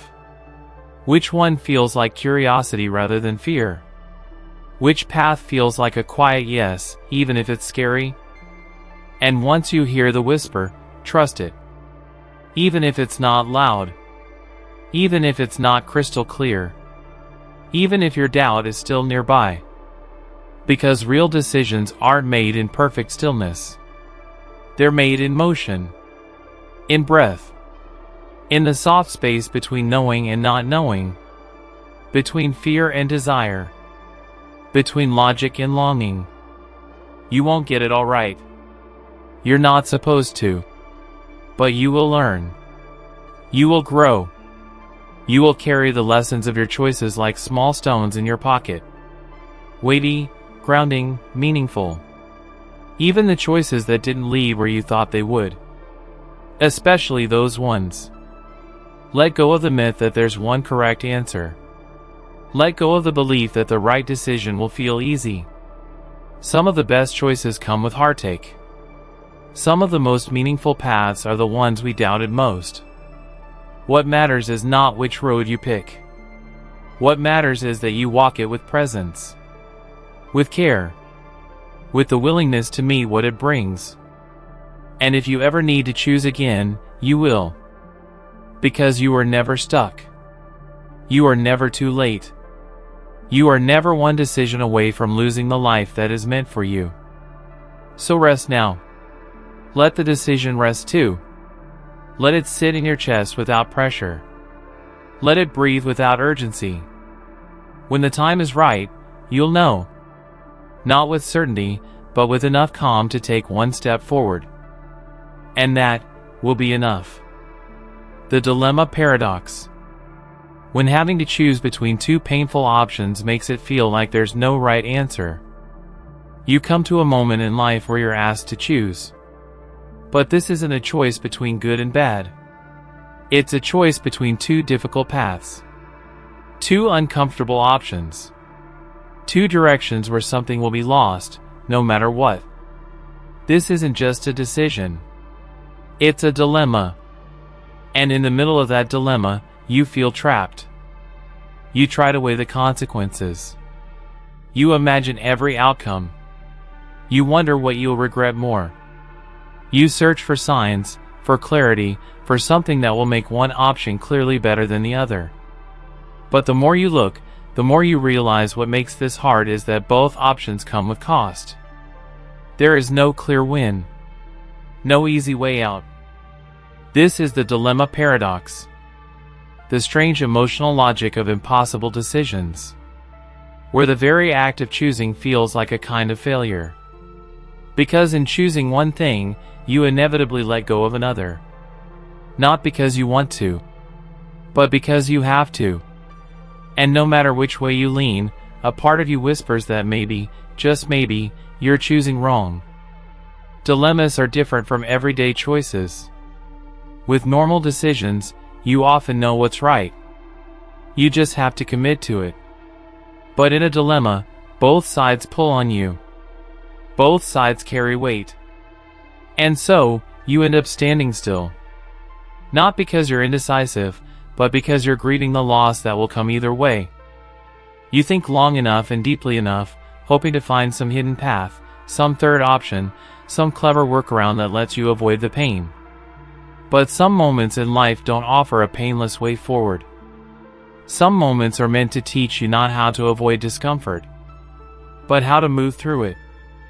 And this is where the paradox becomes clear. The more you search for a perfect solution, the more impossible the dilemma feels. Because the perfect answer doesn't exist. Not in dilemmas. Not when every road asks you to give something up. Not when every outcome leaves a mark. You want to avoid regret.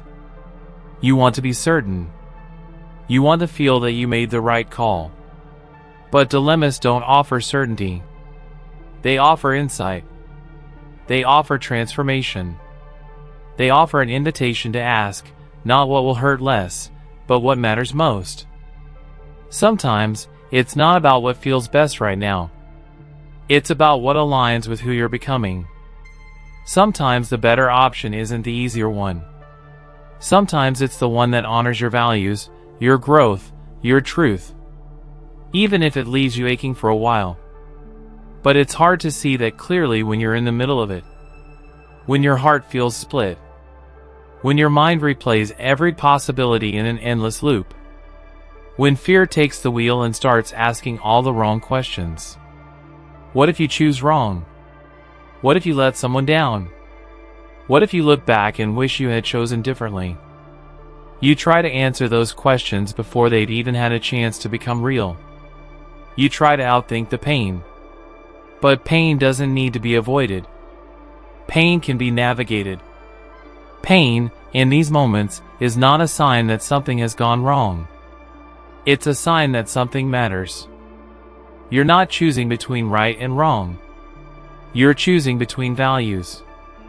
Between priorities. Between different kinds of growth. And every time you make a decision like that, it carves something into you. It deepens your understanding of yourself. It teaches you what you're willing to carry. And what you're finally ready to release. That's the gift hidden inside the paradox. Not the idea that there's a correct way out.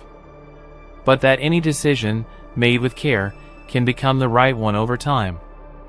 That the value of your choice isn't in the outcome. It's in the intention. It's in your willingness to move forward without all the answers. And if you're afraid, that's okay. Fear is part of the process. Not because you're weak, but because you're standing on the edge of something important. You're being asked to trust yourself in a moment that doesn't offer guarantees. And that's one of the hardest things a person can do. So if you're facing a dilemma right now, breathe. Not to make the answer appear, but to make the space for it to emerge. You don't have to solve it tonight. You don't have to rush your way through. Sometimes, clarity doesn't come in a flash. Sometimes it comes in layers. In soft instincts. In gentle leanings. Let yourself feel the full weight of what you're holding. Let yourself grieve the part you'll have to release. And then, begin to listen. Not to the fear. Not to the voice that demands certainty. But to the quiet wisdom underneath. The part of you that already knows what matters most, even if it's hard to name. And remember, not all pain is a sign of a bad decision. Sometimes the hardest choices are the ones that shape you the most. Sometimes the discomfort is just part of the path toward becoming more whole. You are not failing just because it hurts. You are not lost just because the options feel equal. You are not broken just because you don't know what to do. You are standing in one of life's most human moments. A moment of depth, of choice, of becoming. So rest now. Let the dilemma soften. Let it sit without pressure. Let it unfold on its own time. And trust that when the moment is right, the path will reveal itself. Not as a solution, but as a direction. And whatever you choose, trust that you'll carry it with strength. With grace. With compassion for the part of you that had to let go of something to move forward. The lottery paradox.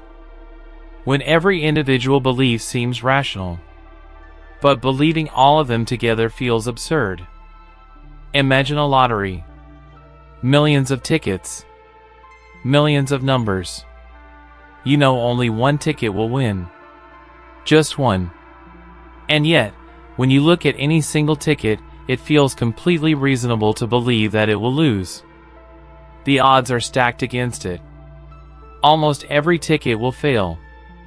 So for any ticket you pick up, You believe, this one probably isn't the winner.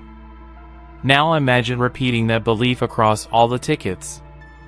You look at the first one. Probably won't win. The second. Probably won't win. The third, the fourth, the fifth. Each time, the same thought, this ticket is a loser. And yet, if you believe that every single ticket will lose, you end up believing that none of them will win. Which contradicts the entire premise of the lottery. Because one of them has to win. This is the lottery paradox. A quiet, strange tension between what feels logically sound on a small scale and what feels absurd when scaled up. Each individual belief seems reasonable. But believing all of them together leads to a contradiction. You trust your logic, but suddenly your logic leads you somewhere you didn't expect. Somewhere that doesn't make sense. And it's not just about lotteries. This paradox lives quietly in your everyday thinking. It's there when you doubt your chances of success in a competitive field. It's there when you assume you'll be the one exception to the rule. It's there when you evaluate dozens of possibilities, believing each one is unlikely, until you've convinced yourself that none of them are possible, even when you know that one of them must be. There's something deeply human about this. Our minds try to be rational. They try to estimate likelihoods.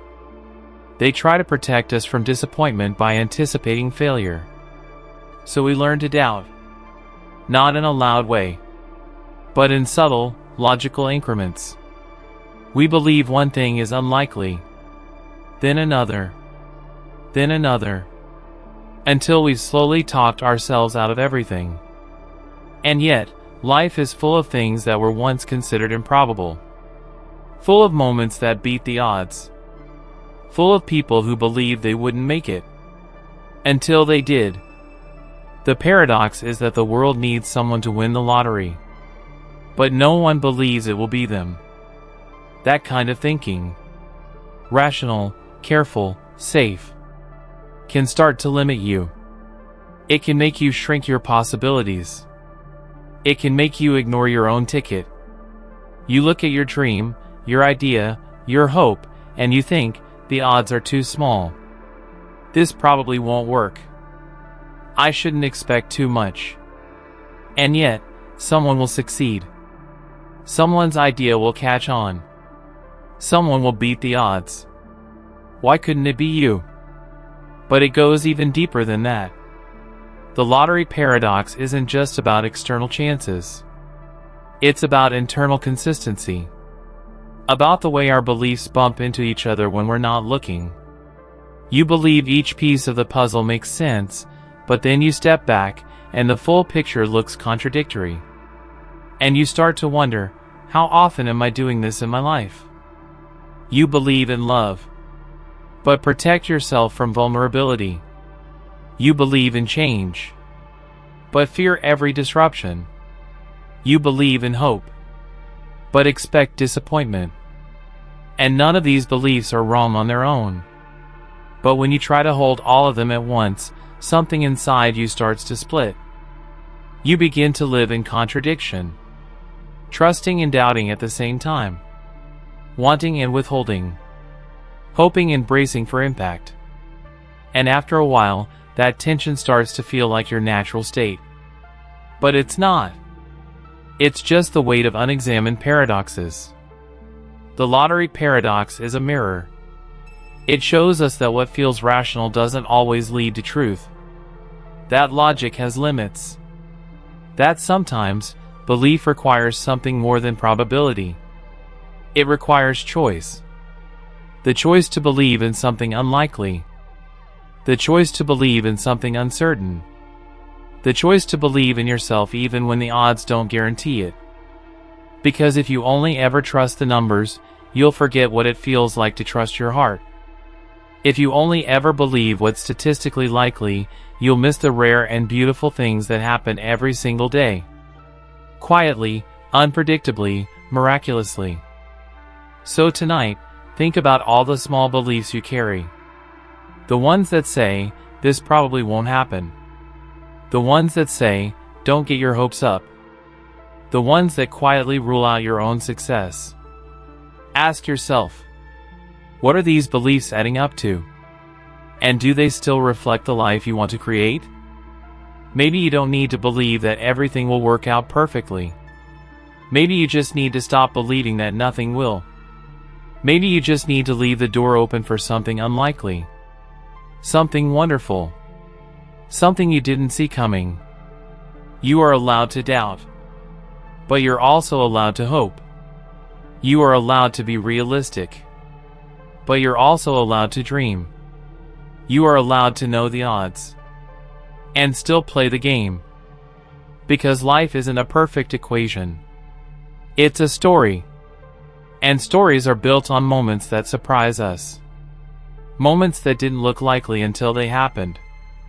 Let go of the need to calculate every possibility. Let go of the habit of ruling things out before they begin. Let go of the quiet voice that says, not me. Not this. Not now. Let yourself believe in something improbable. Let yourself root for your own ticket.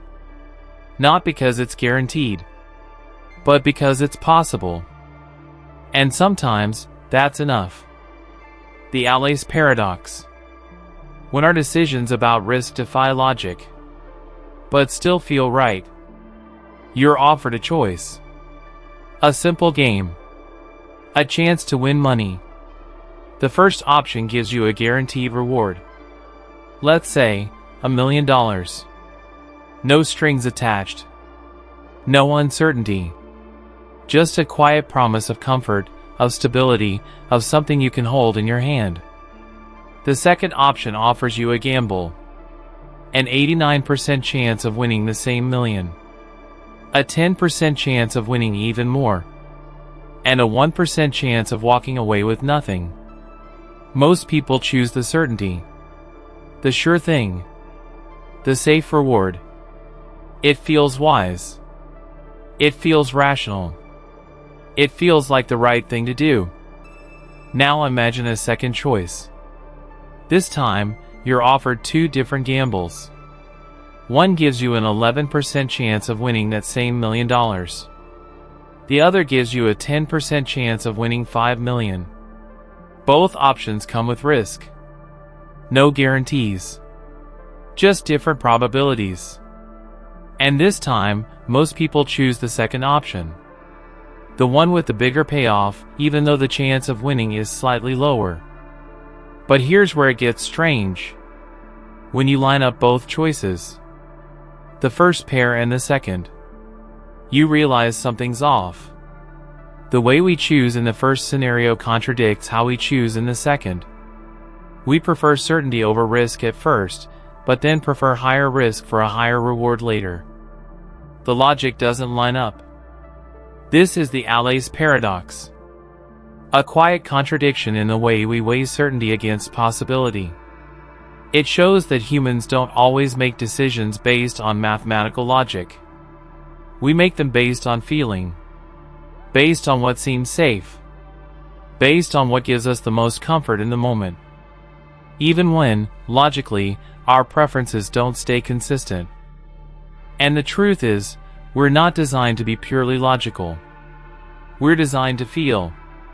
To anticipate. To imagine outcomes in our bodies before they ever arrive in real life. That's why the guarantee of something, even if it's less, can feel better than the chance at something more. But this paradox goes deeper. It reveals the emotional weight of certainty. We crave it. We lean toward it. Even if it costs us more in the long run.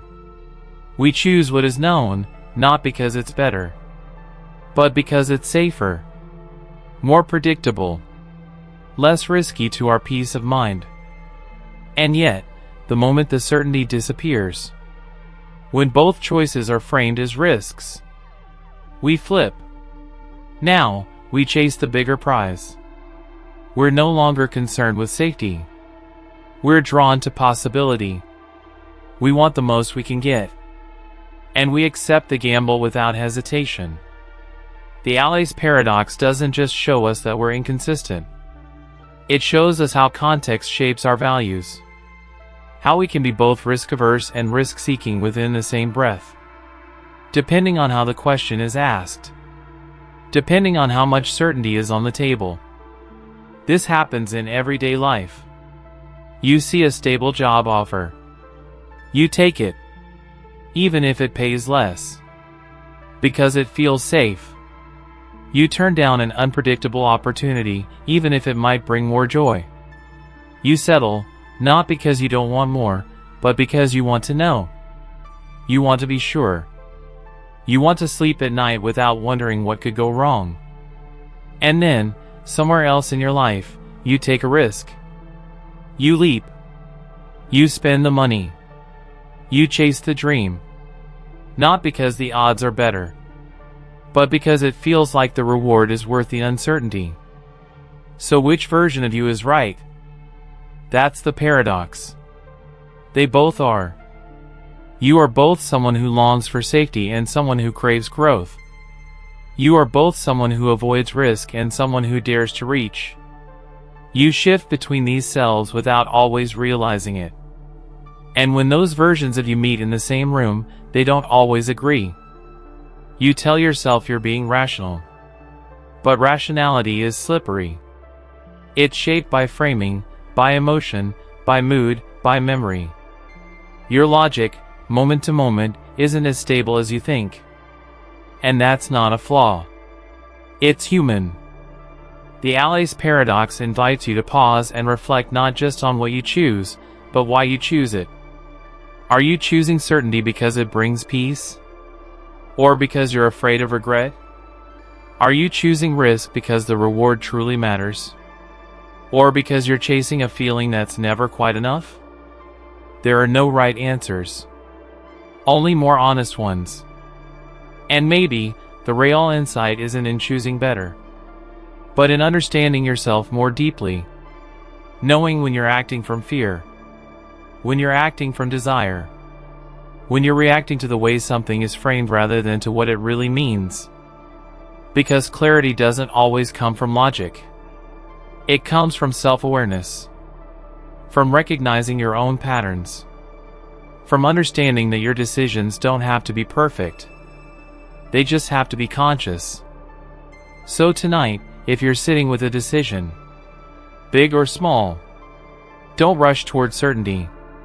Don't force logic. Don't try to solve the paradox. Just breathe into the tension of being a human being who wants both safety and possibility. Both stability and surprise. Both the peace of knowing and the thrill of not knowing. You don't have to pick one forever. You can shift. You can reframe. You can change your mind as your life changes. You are allowed to be inconsistent. You are allowed to choose again. Let the Allais paradox remind you that your mind is not a calculator. It's a compass. It doesn't always point to what's rational, but it can guide you to what feels right, what feels aligned, what feels true in this moment. And that, sometimes, is all you need. The Ellsberg paradox. When we prefer known risks over unknown ones, even when the unknown might be better. Imagine you're offered a choice between two urns. Each one holds 100 balls. In the first urn, you know exactly what's inside. 50 red balls and 50 black.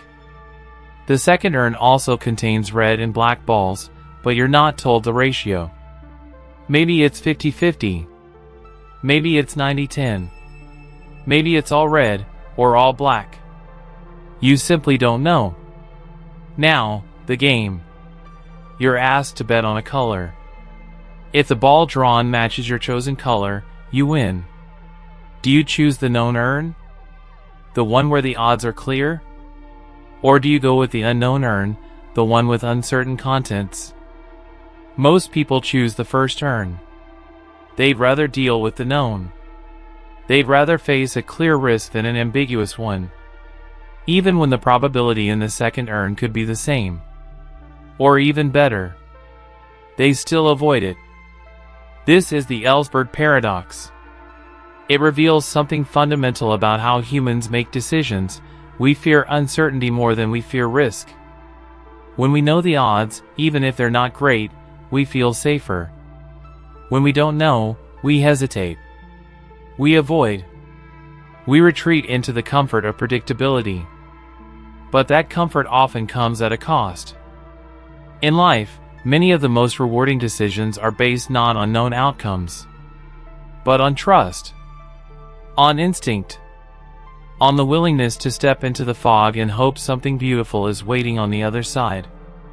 But uncertainty, for most of us, feels threatening. It feels dangerous, even when it isn't.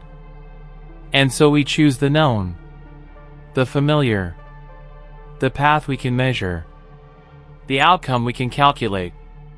We settle for what we can understand, even if something better is hidden in the mystery. Even if the unknown urn holds 70 red balls. The better odds, the better reward. We walk past it, simply because we don't know. That's the strange tension of the Ellsberg paradox. It doesn't reveal irrationality. It reveals caution. A deep, human desire to minimize regret. To avoid being blindsided. To stay close to what feels safe. But that safety isn't always real.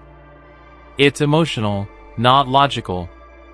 And sometimes, it keeps us small. You see it everywhere. In relationships. In careers. In the quiet decisions we make every day. We stick with what we can explain. What we can quantify. What we can tell ourselves we understand. And slowly, without meaning to, we begin to build lives that are bounded by what's known, rather than expanded by what's possible. We miss the chances we didn't recognize. We avoid the paths that didn't come with clear directions. We say no to the urn with hidden potential, because we don't want to feel foolish if it doesn't turn out the way we hoped. But here's what the paradox gently teaches: uncertainty is not always your enemy. Sometimes, it's the only space where growth lives. Sometimes, it's the gateway to something unexpected, something larger, something more alive than what certainty can ever offer. There's nothing wrong with playing it safe. There's nothing wrong with choosing the urn you understand. But it's worth asking yourself, what are you avoiding when you say no to the unknown? Are you protecting yourself from disappointment? Or are you protecting yourself from possibility? Because the irony of the Ellsberg paradox is that our fear of the unknown can keep us from outcomes that are better than the ones we settle for. Not because we made a bad choice, but because we made a fearful one.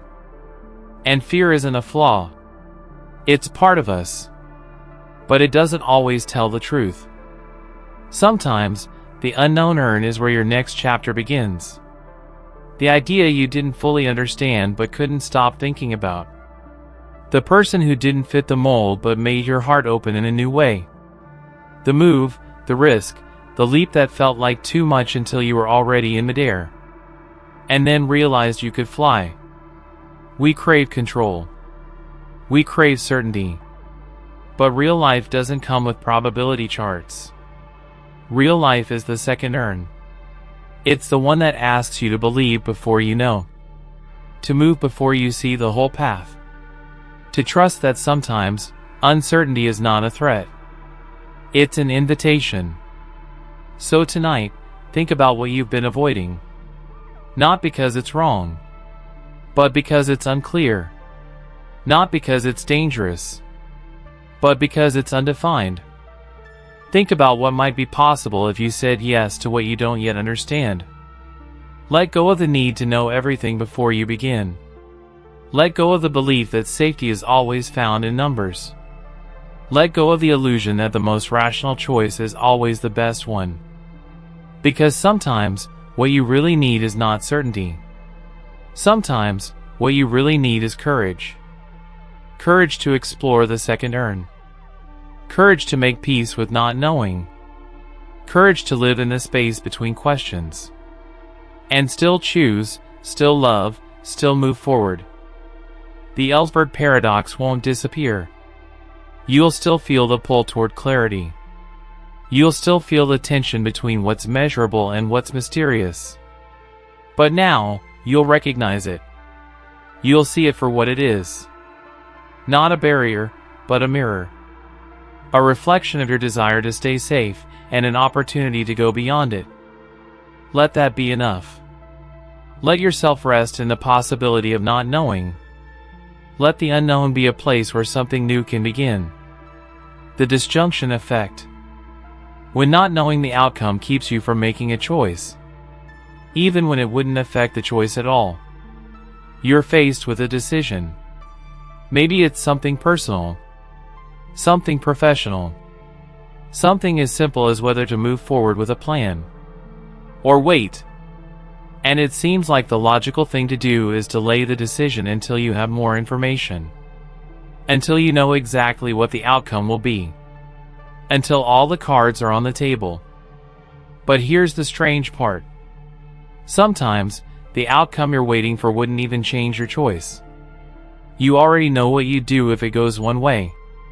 You also know what you'd do if it goes the other. But because you don't know which one it is yet, you wait anyway. You pause. You hold still. You defer the decision, trapped in uncertainty that doesn't actually matter. This is the disjunction effect. A quiet, irrational pause in action. When uncertainty becomes an excuse, even though it has no impact on the action itself.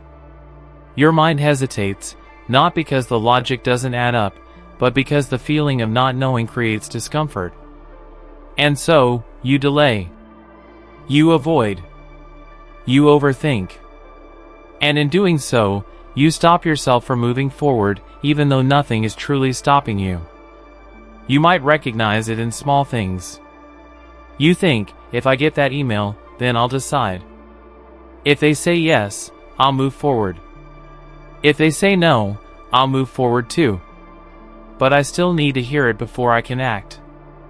Even when both paths would trigger the same result, you feel compelled to wait. It doesn't seem like much. Just a moment of hesitation. But over time, this pattern builds. And without realizing it, your life begins to move at the speed of pending information. You become a passive participant, waiting for answers before taking action. Even when those answers don't actually change your truth. It feels rational. Responsible, even. But the truth is, the disjunction effect reveals something deeper about human behavior. We are deeply uncomfortable with acting in uncertainty. Even when uncertainty shouldn't matter. It's not about the decision itself. It's about the emotion wrapped around not knowing. It's about the discomfort of stepping forward without full clarity. About the way we cling to closure. Even when closure doesn't serve us. We tell ourselves that knowledge brings power. And often, it does. But sometimes, the absence of knowledge becomes a crutch. A way to avoid taking responsibility for the next step. A way to stay frozen in the space between what we know and what we fear. And here's the twist, the waiting doesn't actually protect us. It just prolongs the anxiety. It keeps us tethered to a decision we've already made in our hearts. It makes us feel like we're still in control. When really, we've already chosen. So why do we wait? Because waiting gives us the illusion of safety. It postpones commitment. It makes us feel like we're being cautious, careful, wise. But wisdom isn't always about waiting. Sometimes, it's about knowing when the wait no longer serves a purpose. Sometimes, it's about asking a softer question: if the answer doesn't change my path, why am I still waiting to hear it?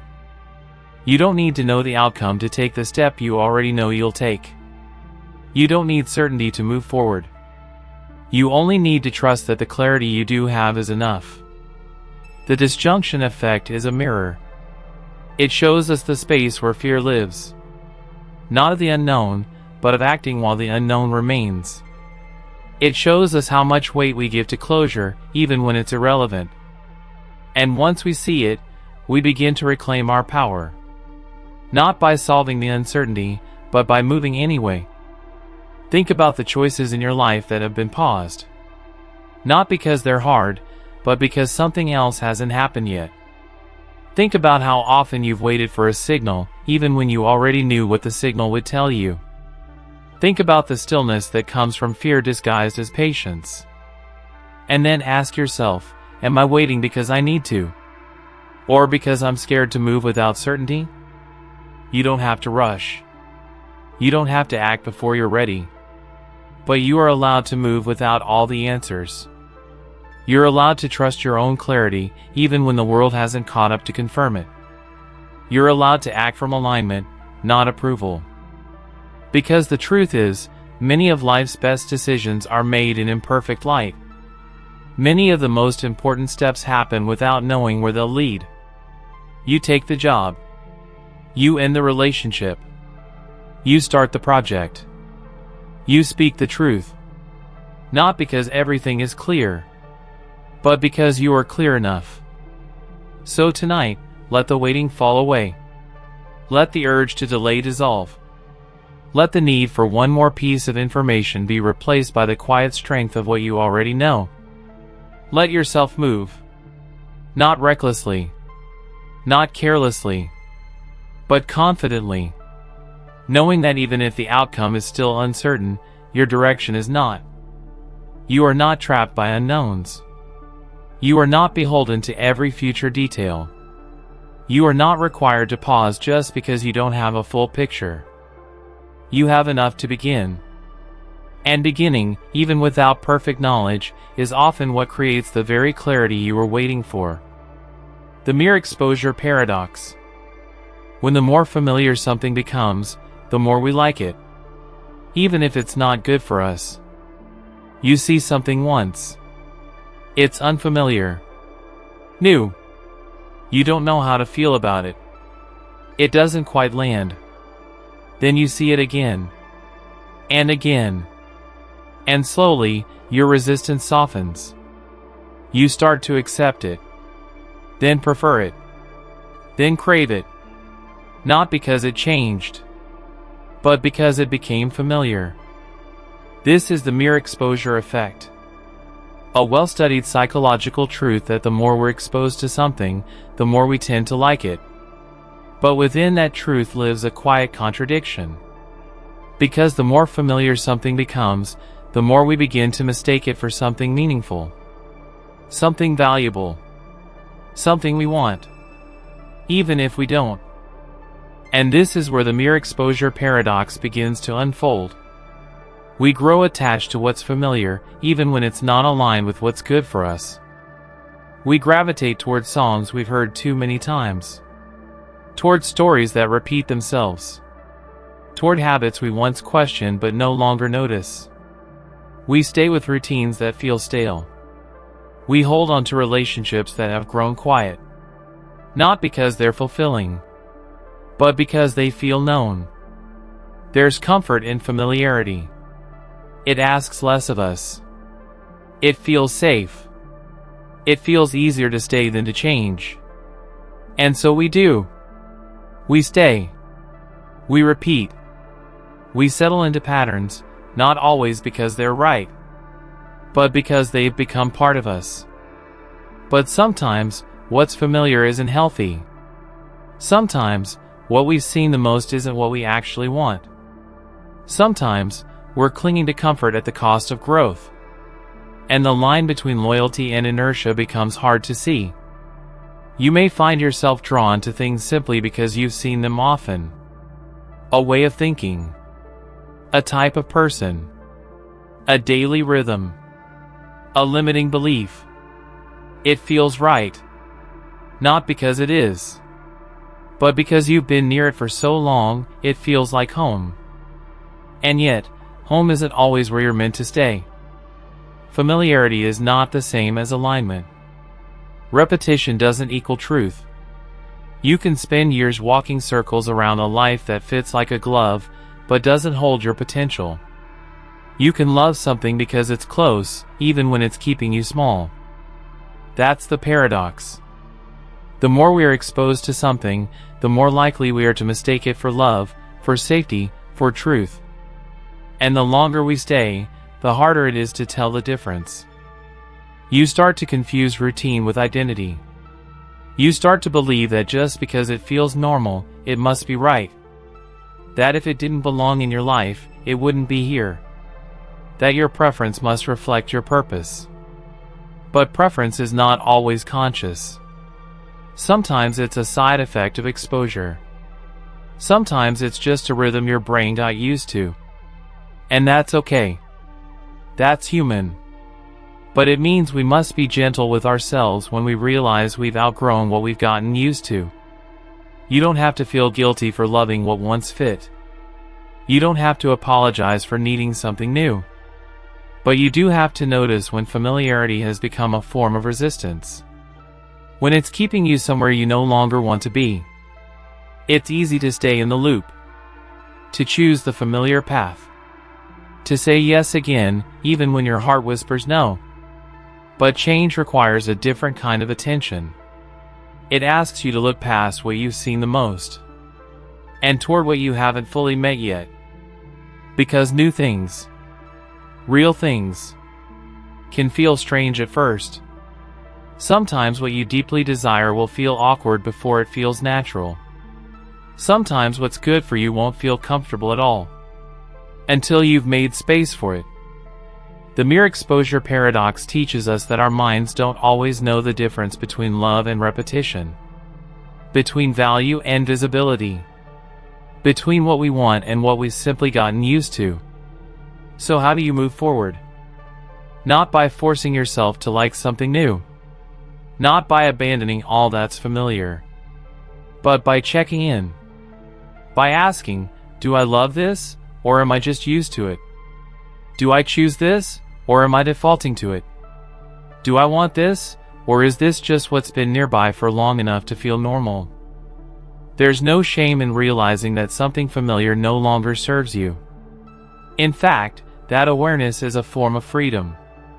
It allows you to gently untangle yourself from old preferences. From old versions of yourself. From lives you once lived, but no longer need. And it opens the door to something new. Something uncertain. Something that hasn't yet earned your comfort, but might eventually become your new version of familiar. One that aligns. One that heals. One that makes space for your next chapter. So tonight, take a breath. Let yourself scan the patterns in your life. Not with judgment, but with curiosity. Notice what feels comfortable. Notice what feels repetitive. Notice what feels too familiar to question. And then question it. Ask whether you still choose it. Whether it still reflects your heart. Whether it still opens you, or quietly closes you off. You don't need to throw anything away. You don't need to run. You just need to remember that familiar doesn't always mean right. And comfort doesn't always mean peace. You are allowed to explore beyond what you know. You are allowed to be drawn to the unknown. You are allowed to fall in love with something unfamiliar simply because it calls to you more honestly. Let this be your invitation. Not to reject the known, but to welcome the new. Not because it's safer, but because it's true. The goal gradient paradox. When the closer you get to your goal, the harder you push. But the faster the satisfaction fades. There's something curious about progress. When you're at the beginning of a long journey, it can feel heavy, distant, like the finish line is too far to even imagine. You move slowly.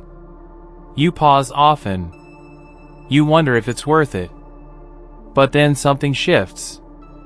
As you get closer to the end, your pace quickens. You start to push harder. Your focus sharpens. Your energy builds. It's as if some invisible hand is pulling you forward. And suddenly, you want nothing more than to finish. This is the gold gradient effect. A well-known psychological phenomenon. It says that people work harder, faster, and with more motivation as they near a goal. The closer the finish line, the more effort they give. But within this truth is a hidden contradiction. Because often, the moment we reach the goal, something unexpected happens. The energy fades. The satisfaction is brief.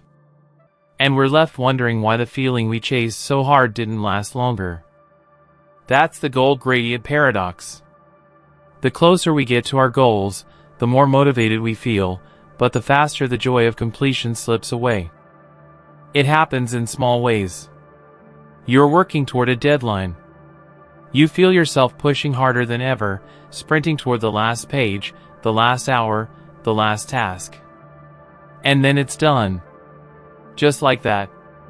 And the motivation evaporates. The fire goes out.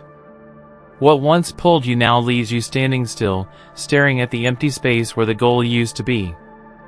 You thought reaching the goal would complete something inside you. You thought it would feel like closure.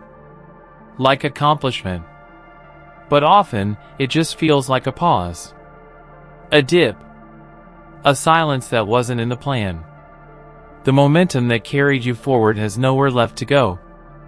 And in that stillness, you feel the letdown. The quiet echo that asks, was this it? You start chasing the next goal. You tell yourself you need a new target. Something to move toward. Something to build. Something to finish. And the cycle begins again. Motivation rises. You make progress. You approach the end. And once again, the energy surges. Followed by the familiar drop. It's not because you're ungrateful. It's not because the goal didn't matter. It's because the human brain is wired to respond to progress. To reward proximity more than arrival. To chase the feeling of almost there, more than I made it. This is where the paradox quietly shapes your life. You start to live in the pursuit. You start to measure time not by presence, but by progress. You forget how to rest in the middle. You forget how to breathe before the end. And yet, goals are not the problem. Wanting something, striving toward it. That's beautiful. That's human. The problem is when the goal becomes the only place you believe joy can exist. When everything between now and then becomes a waiting room. A passageway. A tunnel. Because the real gift isn't in finishing. It's in engaging. It's in the act of doing. Of creating. Of becoming. Even before the end is in sight. But when your motivation spikes only near the finish line, you miss the opportunity to enjoy the process. You miss the rhythm of slow days. The meaning inside plateaus. The small, quiet victories that come long before the trophy. The goal gradient paradox reminds us that motivation can be misleading. That urgency is not always a sign of purpose. It's sometimes just proximity. And when the urgency fades, you're left facing yourself. Not the version chasing, but the version being. And that version deserves attention too. So how do you live in a world that pulls you toward goals, but rarely teaches you how to rest once you've reached them? You start by noticing when the push is taking over the presence. You pause when you feel yourself sprinting toward a finish line without asking why. You check in before you cross it, not just after. And you learn to celebrate progress without needing it to be complete. You find fulfillment in motion, not just in arrival. You find peace in being part of something, long before it's over. Because when the goal becomes everything, its ending becomes a kind of loss. But when the process holds value, the ending becomes just one note in a much bigger song. You don't need to slow down your dreams. You don't need to stop setting goals. But maybe, you can hold them more gently. Maybe you can reach for them without tying your entire sense of meaning to their completion. Let the goals shape your direction, not define your worth. Let them give you focus, not take your freedom. Let them be chapters, not conclusions. And when you reach one, pause. Not to plan the next, but to sit in the stillness for a moment longer than you usually allow. To feel what it's like to exist without chasing. To breathe without striving. To stand in the space between what was and what's next. And know that you're still whole. Tonight, if you've been sprinting towards something, let yourself rest. Not because the goal isn't worthy, but because you are. You are worthy of rest, even in the middle. Even before it's done. Even after the final step. Let the goal gradient soften. Let the pressure melt. Let your joy stretch beyond the finish line into the ordinary moments that carry you there. You're allowed to enjoy the beginning. You're allowed to be present in the middle. And you're allowed to rest at the end. Not as a reward, but as a rhythm. Not as a pause, but as part of the path. The choice supportive bias. When we believe our past choices were better than they actually were, just because we made them. You make a decision. Maybe a big one. Maybe something small. A job. A city. A relationship. A pair of shoes. At the moment of the choice, you weigh the options. You look at the pros and cons. You try your best to be thoughtful, to get it right. And once you choose, something strange begins to happen. The choice starts to feel more certain, more right, more justified than it might have been a moment before. You begin to reshape the memory of your reasoning. You amplify the benefits. You soften the flaws. And slowly, your mind builds a new version of the story. One where the decision was clearly the right one all along. This is the choice supportive bias. A subtle, powerful illusion. It's the tendency to believe that the choices we've already made were better than they actually were. Not necessarily because they were better, but because we made them. Once a choice is in the past, our minds go to work protecting it, defending it, reframing the facts to preserve the self-image of a good decision maker. It's not a flaw. It's a feature of being human. We want to feel consistent. We want to believe we're rational, capable, wise. And so when we look back, we edit. Not out of dishonesty, but out of emotional survival. Because regret is heavy. Because doubt lingers. Because too much second guessing can unravel our sense of direction. And so we rewrite the past. Just a little.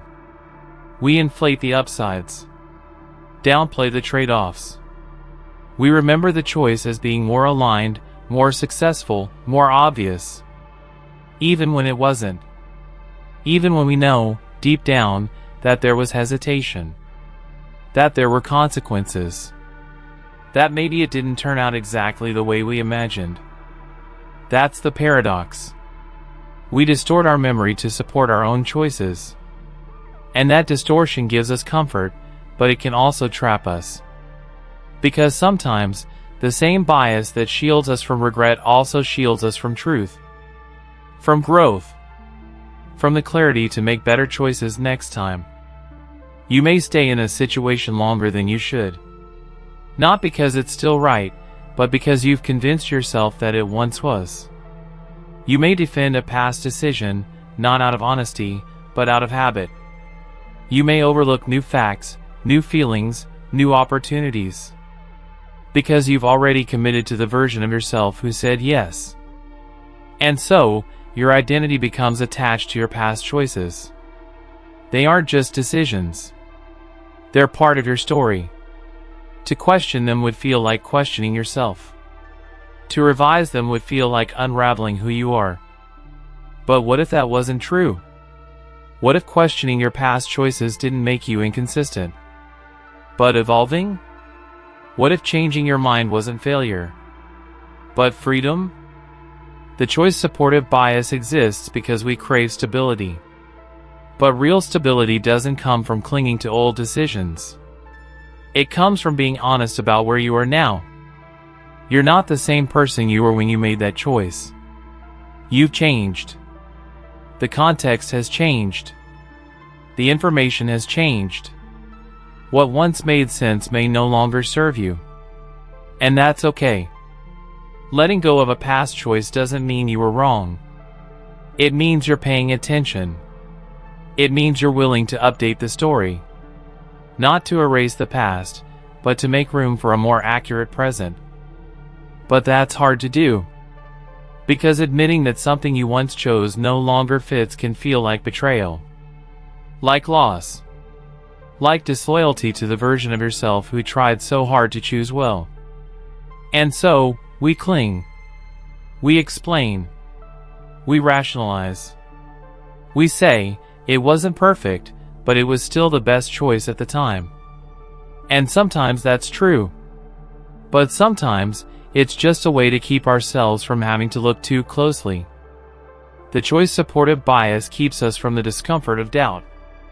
But doubt can be useful. It can be clarifying. It can help us sort through what still feels aligned and what has quietly expired. It can guide us not toward regret, but toward renewal. So how do you soften the bias without drowning in second-guessing? You start with compassion. You remind yourself that you are doing your best with what you knew. That every choice is made inside a particular moment, with its own pressures and hopes. And that no choice needs to be perfect to be valuable. Then you let yourself reevaluate. Not constantly. Not obsessively. But gently. You ask, does this still feel true? Does this still feel right? Is this choice still serving who I'm becoming, or just who I used to be? You're allowed to change direction. You're allowed to revise the story. You're allowed to say, that was right for me then, but it's not anymore. You don't owe your past self anything more than honesty. And you don't have to protect your choices from scrutiny to protect your worth. Your value isn't tied to whether every decision you've made was the best one. Your value lives in your willingness to grow, to learn, to return to yourself over and over again, even when that means letting go of what you once defended.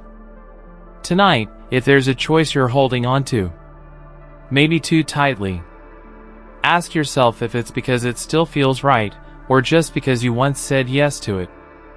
Let the answer come softly. Let the story open wider. Let your identity breathe beyond what you've chosen.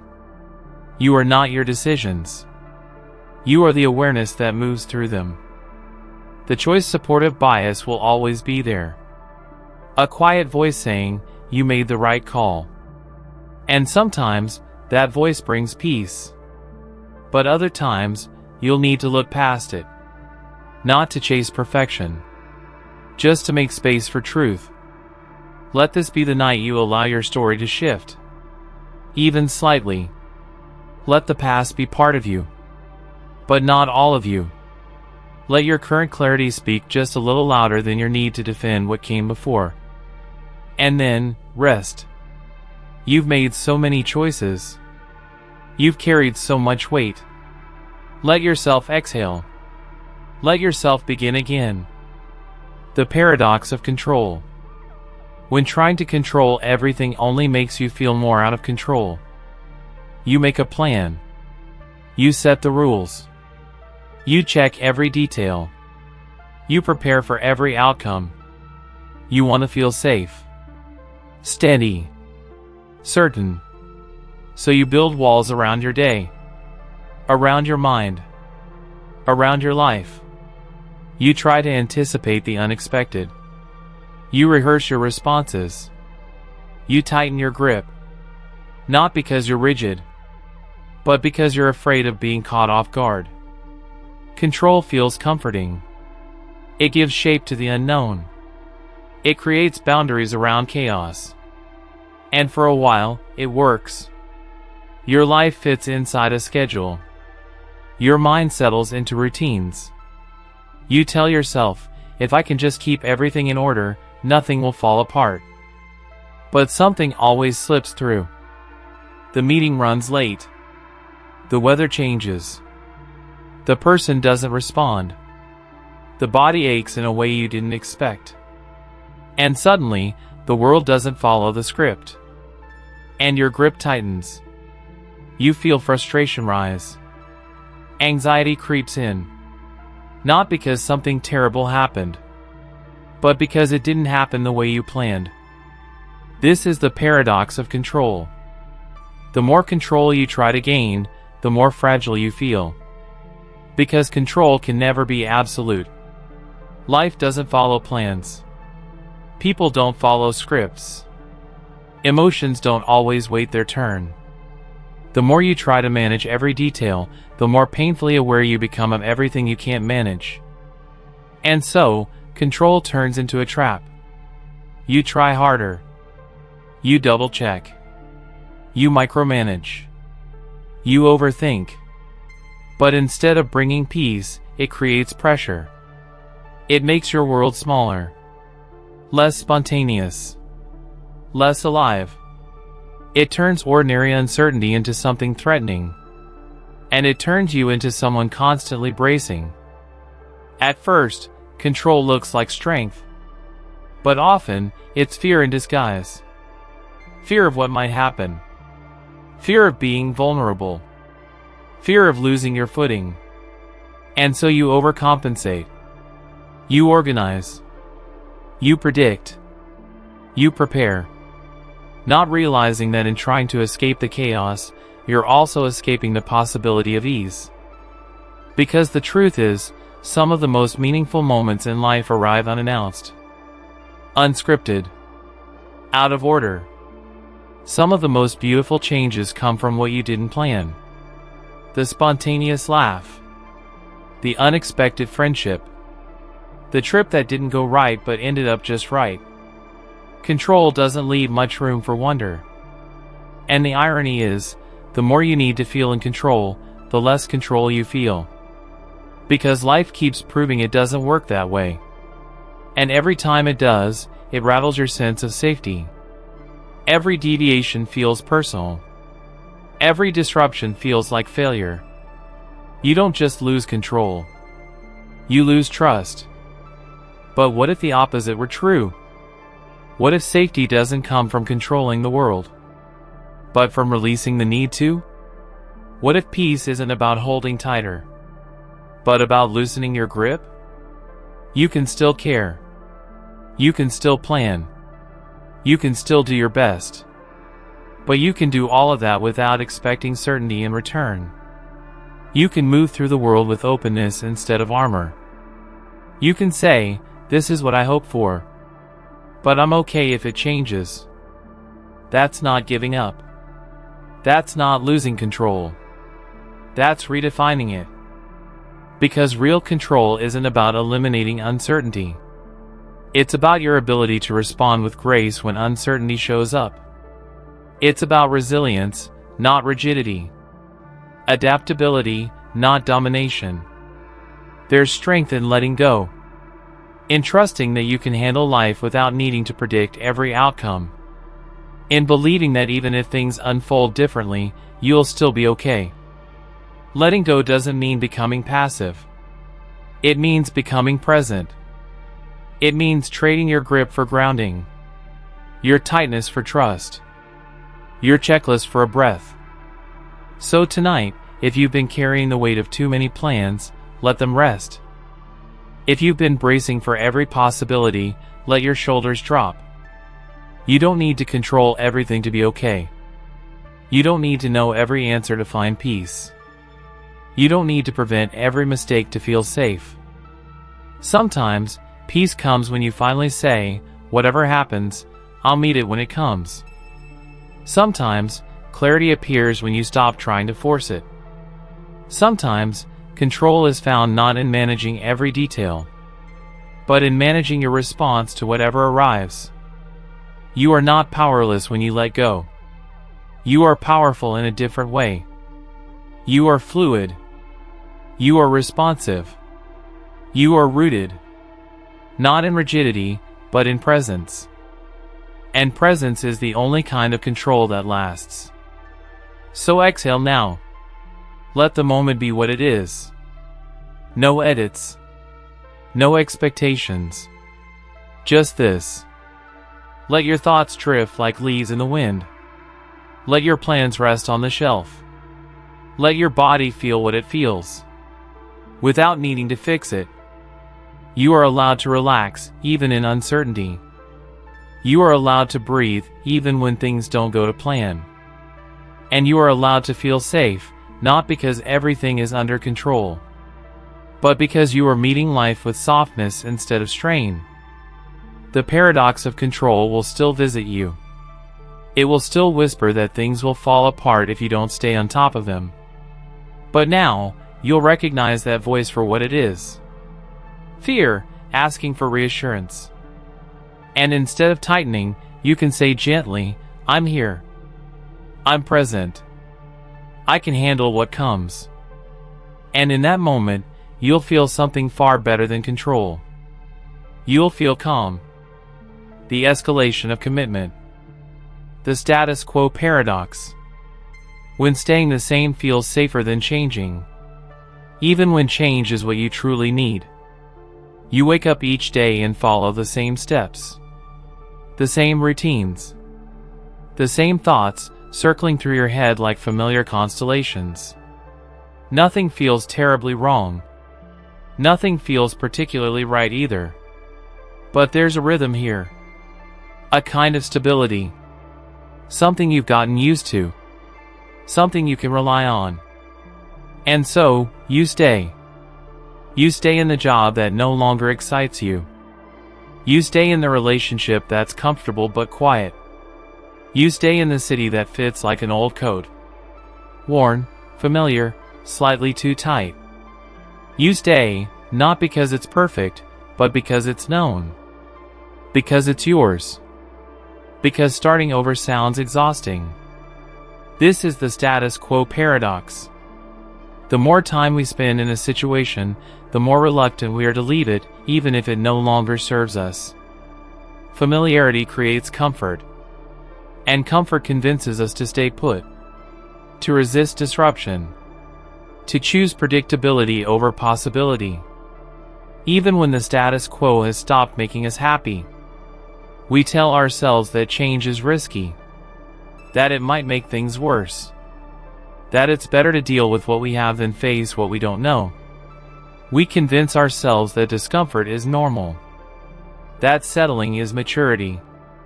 That sticking it out is strength. But sometimes, the very thing we think is keeping us safe is keeping us stuck. The paradox is this: we stay because we fear change. But the longer we stay, the more we fear it. The roots grow deeper. The patterns harden. And even when we dream of something more, we shrink back into what we already know. Because starting over would mean admitting something is missing. It would mean facing the possibility that we've outgrown our current life. That we've evolved in ways that our surroundings haven't. And that acknowledgement can feel like betrayal. Betrayal of our past self. Betrayal of those around us. Betrayal of the version of life we worked so hard to build. So we avoid it. We tell ourselves it's not the right time. That we'll wait for a clearer sign. That maybe next year we'll be ready. But deep down, we already know. We feel the quiet restlessness. The way the days blend together. The way our enthusiasm fades. The way we go through the motions with less and less meaning. The status quo becomes a place we live in, but no longer grow in. And growth, no matter how gentle, always requires change. A shift. A letting go. Not of everything, but of enough to make room for something new. Something unknown. Something alive. But change comes with loss. And the mind is built to avoid loss. It doesn't like giving things up. Even when those things aren't good anymore. Even when they're holding us back. We stay in relationships that drain us. Jobs that numb us. Habits that dull us. Because walking away feels like failure. Like giving up. Like making a mistake. But staying too long can be its own kind of mistake. One we make silently, day after day. You are not broken for craving comfort. You are not weak for hesitating to change. But you are allowed to ask whether the comfort is costing you something deeper. Something vital. Something that only shows up when you finally take the risk to move forward. The status quo paradox invites you to look closely. Not just at your circumstances, but at your reasons for staying in them. Are you here because it nourishes you? Or because it's what you've always done? Are you choosing this? Or merely continuing it? Change doesn't always mean burning everything down. Sometimes it just means stepping slightly to the left. Saying no more often. Opening one new door. Starting one small truth. But even small changes require courage. The courage to question. The courage to listen. The courage to act. And maybe, to grieve. Because leaving the status quo means leaving behind the version of yourself who built it. The one who needed it. The one who was doing their best with what they knew. That version of you deserves gratitude, not guilt. But gratitude doesn't mean staying. It means carrying their lessons with you into the next season. So tonight, ask yourself gently, have I mistaken comfort for alignment? Have I confused habit with peace? Am I holding on to something just because it's been mine for so long? Let the answers arrive without pressure. Without judgment. Without rushing to fix. Just listen. Just feel what stirs when you ask. And if something whispers back, a quiet longing, a silent yes, then trust that voice. You don't have to leap. You don't have to disrupt your entire life overnight. But you can begin to shift, to loosen, to make space for something new. You are allowed to want more, even from a life that looks fine on paper. You are allowed to want deeper joy, even if it means stepping into uncertainty. You are allowed to grow beyond what you've gotten used to. Because staying is not always safer. Sometimes, the safest thing is to keep moving. To keep evolving. To keep honoring the parts of you that are still reaching forward. The Zeigarnik effect. When your mind refuses to let go of what hasn't been finished. You close the laptop. You put away the to-do list. You leave the conversation unresolved. You try to unwind. To relax. To sleep. But something lingers. A task unfinished. A thought incomplete. An open loop that stays alive in your mind long after the moment has passed.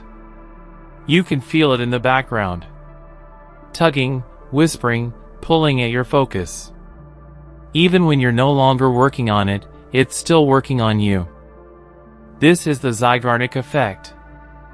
A psychological pattern where unfinished tasks are more easily remembered than finished ones. Your mind clings to the incomplete. It gives more attention to what's left undone.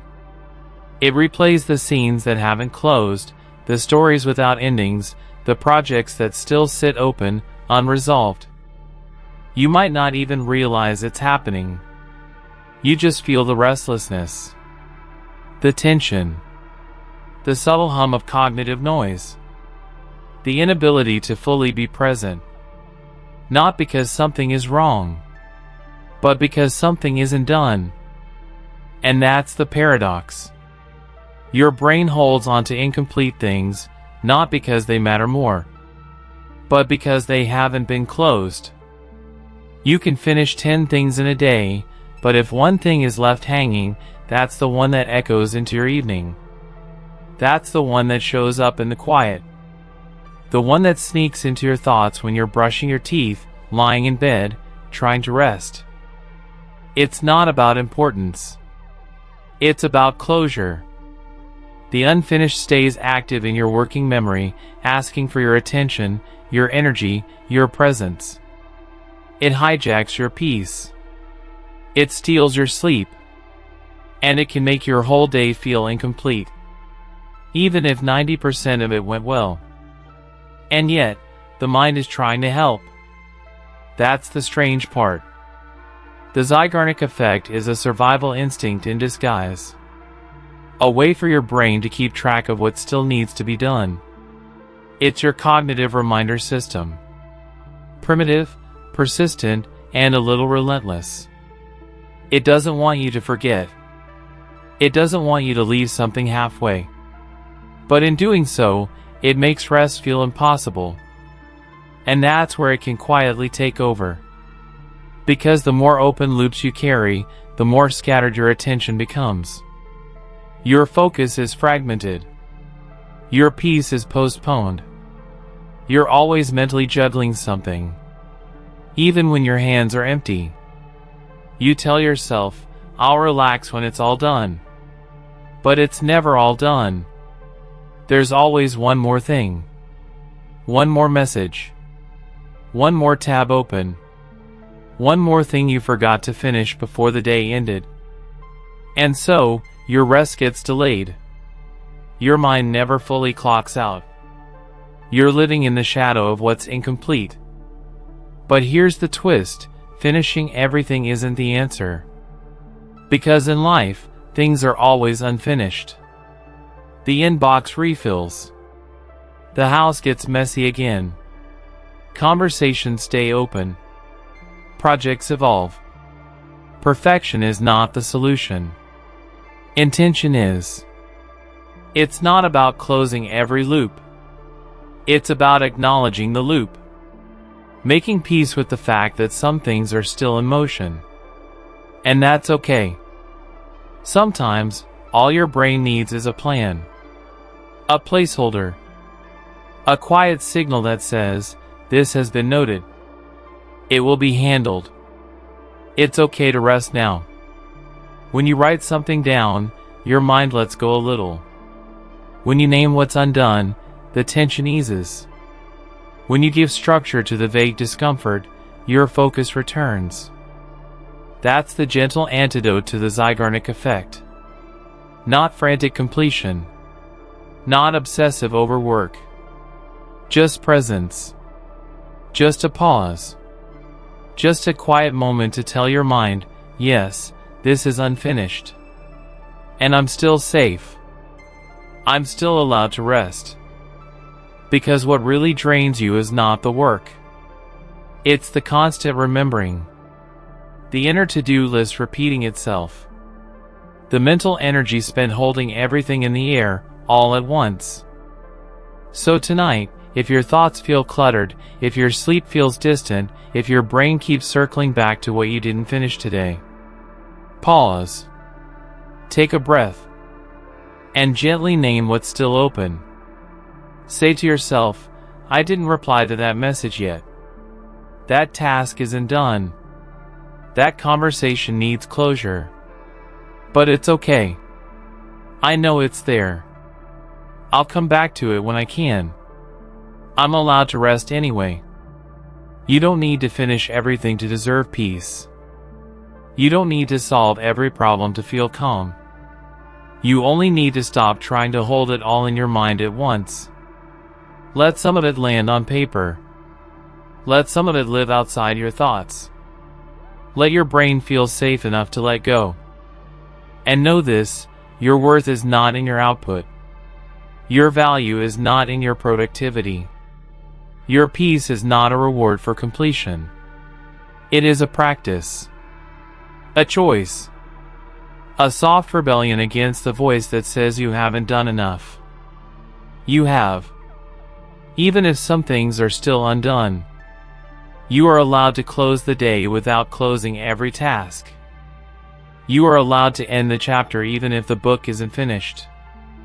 Because peace doesn't come when everything is complete. It comes when you stop trying to complete everything all at once. Let that be enough for now. Let the mind soften. Let the loops untangle. Let yourself begin to rest.